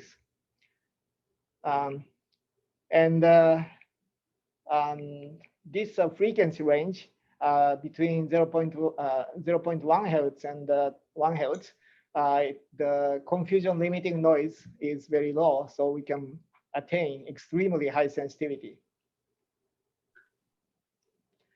And this is the first first paper about DCIGO. So it's already 2001, 20 years ago. And we already mentioned DCIGO, the Shell's Interferometer Gravitational Wave Observatory, this paper. And this is a pre-conceptual design of DCIGO. So it uses a differential Fabry-Perot interferometer, and the arm length is 1,000 kilometer, mirror diameter 1 meter. Laser wavelength 0.5 micron, finesse 10, laser power 10 watt, mirror mass 100 kilogram. And we're going to use spacecraft, drag-free spacecraft. And one cluster contains 3 interferometers, and the orbit is heliocentric orbit. And one cluster, so there will be 4 clusters altogether, placed like this. And these 2 clusters at the same place to get to have a correlation for primordial for the detection of primordial gravitational waves.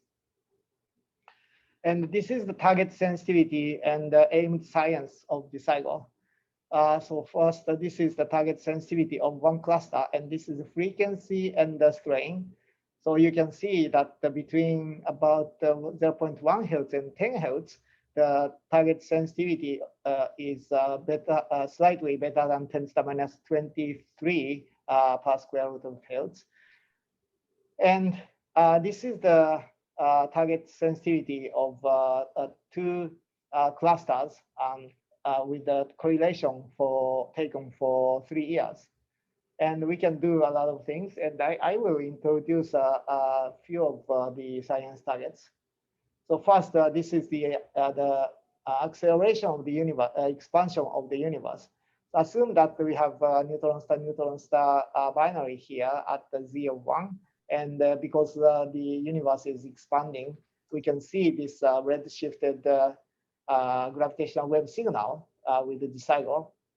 But if this is accelerating, we have some phase change, phase delay.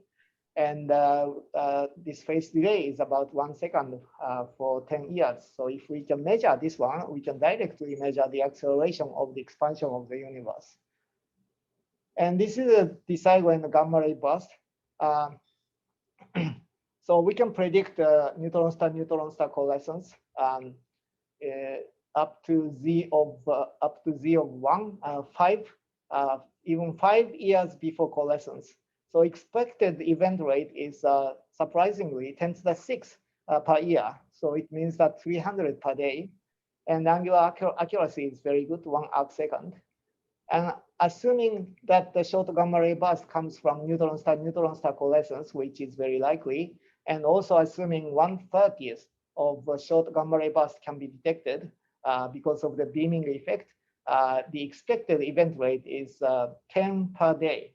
So this is this is a lot. So we can have frequent and detailed observation of GRB by electromagnetic waves. And the most important science target for DCIGO is, of course, detection of primordial gravitational wave. And this is the upper limit of primordial gravitational wave until the Planck's observation. And now, because of that, the upper limit has been reduced like this. So you can see that this this original target sensitivity is not good enough to detect primordial gravitational waves. so we have to improve the target sensitivity somehow. And the target sensitivity of this LIGO is limited by quantum noise, so the quantum noise should be reduced. And we are investigating the optimization of the design parameters for the quantum noise in these 3 steps. Step 1, only quantum noise has been considered with a frequency band between 0.1 Hertz and 10 Hertz. We have already finished this one. And the reason why this is between 0.1 Hertz, this comes from the expected cliff of the limiting confusion limiting noise by the white dwarf binaries. And step 2, we will implement the other noise sources, such as thermal noise, confusion limiting noise, etc. And then practical feasibility will be considered. So let me show you some the recent result about the dependence of signal to noise ratio for PGW on the mirror radius. So here we the following parameters: cavity length, reflectivity of mirror, laser power up to 100 watt, optimized for the best SNR for given mirror radius. And then we changed. We did this optimization for each mirror radius, and this is the result. Oh, by the way, when we do that, we consider the optical diffraction loss properly, and we changed the mirror radius, but we assume that the constant mirror, the mirror mass is not changed. So when we increase the radius, the thickness will be reduced. Anyway, so this, as I mentioned, this 0.5 meter of radius is a kind of default design of the mirror radius.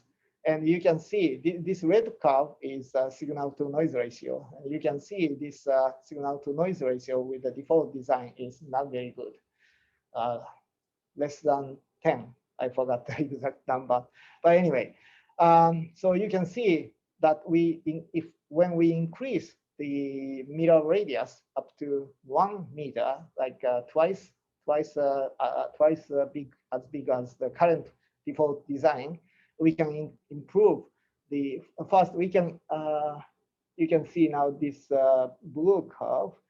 We can increase the arm length, cavity length up to 5,000 kilometer instead of 1,000 kilometer, which is the default design. And then we can improve the sensitivity very good. So we can attain the signal to noise ratio of around 100. So this is a kind of crucial thing. Another thing is that we are also investigating the possibility of implementing quantum locking with an optical spring for this LIGO. Quantum locking is something like this. So this is the main cavity, 1,000 kilometer apart, and in each satellite we have additional subcavity, and we even implement some optical spring. OS. And only quantum noise is considered with a frequency band 0.1 to 10 Hertz. And the perfect ponderomotive squeezing is assumed. Laser power of 100 watt is assumed. And then this is the result. This is frequency. Oh, Japanese, sorry. This is frequency, and this is displacement noise. So with the standard detection method, this is the expected quantum noise, and this red one is a standard quantum limit, so it touches the SQL, and this green one is the upper limit of PGW, updated PGW, and of course with this standard thing, the signal to noise ratio is not so good. But if we when we implement the quantum locking, so we can already make a pretty good signal to noise ratio can be improved to 84, And if we also implement, optical spring, the signal to noise ratio can be improved up to 214. Of course, squeezing is kind of impaired practically, so we have to incorporate that kind of effect in the next step. So this is the roadmap for DCIGO. Before DCIGO, we plan to launch PDCIGO. And we are now updating this roadmap, discussing when. Anyway, so let me briefly explain BDCIGO. This is a conceptual design of BDCIGO. So the kind of same configuration, but the arm length is 100 kilometer instead of 1,000 kilometer for DCIGO. And the mirror diameter is small, and the finesse is 10 times higher, and the laser power 1 watt instead of 10 watt, and mirror mass 30 kilogram instead of 100 kilogram, and we have only one cluster, and the orbit is now that's TBD. So this is a BDCIGO target sensitivity and objectives. So you can see that this is the target sensitivity of BDCIGO, and you cannot, unfortunately, we cannot detect the PGW with the BDCIGO, but we can do many interesting things, such as, for example, neutron star binary. We can detect 100 100 events per year, so it's we can make a pretty good prediction of timing of the coalescence for the ground-based interferometer, and we can reveal the origin of 30 solar mass black hole binary, and we can have much better parameter estimation of binaries. And for technologies of DCIGO, we can try the removal of foreground for DCIGO and the verification of other technologies for DCIGO. And this is the DCIGO organization. We have now 100 members in DCIGO working group. And the good news is that last year in October, DCIGO was approved as a member project of GWIC, that's Gravitational Wave International Committee, almost time. So let me mention SILVIA. SILVIA stands for Space Interferometer Laboratory Voyaging Towards Innovative Applications. So that's a small satellite mission by Formation Flight Official Working Group at ISAS, JAXA, in collaboration with the DCIGO Working Group and the Infrared Interferometer Team and possibly X-ray Interferometer Team. The objectives is demonstration of formation flight and drug-free system. And the PI of SILVIA is Kawano-san, who is an executive member of the DCIGO working group, and the members, including many DCIGO members, such as me and Ando-kun. And the current status is that we applied for a small satellite mission at ISAS.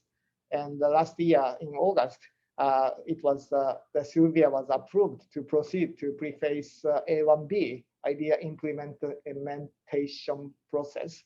And surprisingly, only SILVIA selected among 7 missions that applied. So that's a very good news. And we are now developing preliminary design for the review to judge for prephase A2, mission definition phase. And if approved, SILVIA will become a candidate mission for the 5th or 6th small satellite mission. Okay, I think that this is just a summary. Okay, thank you. So we have a few minutes for questions and comments. Thanks for a very nice talk by Kawamura-san. This is last talk. Just a minute. Please say. Okay, so we have maybe 5 minutes. The meeting will be closed by organization. So anybody have some comment?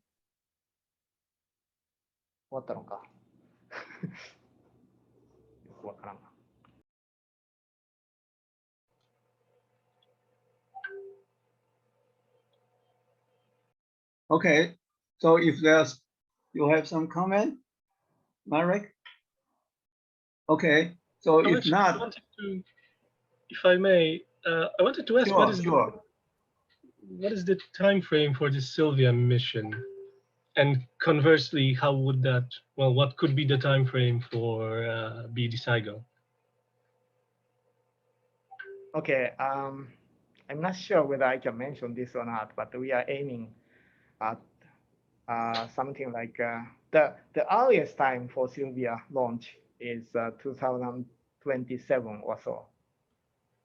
And that's very good for BD SIGO because BD SIGO will, we plan to launch BD SIGO 6 or 7 years after that. So that's a very good thing. Okay. Okay, thank you.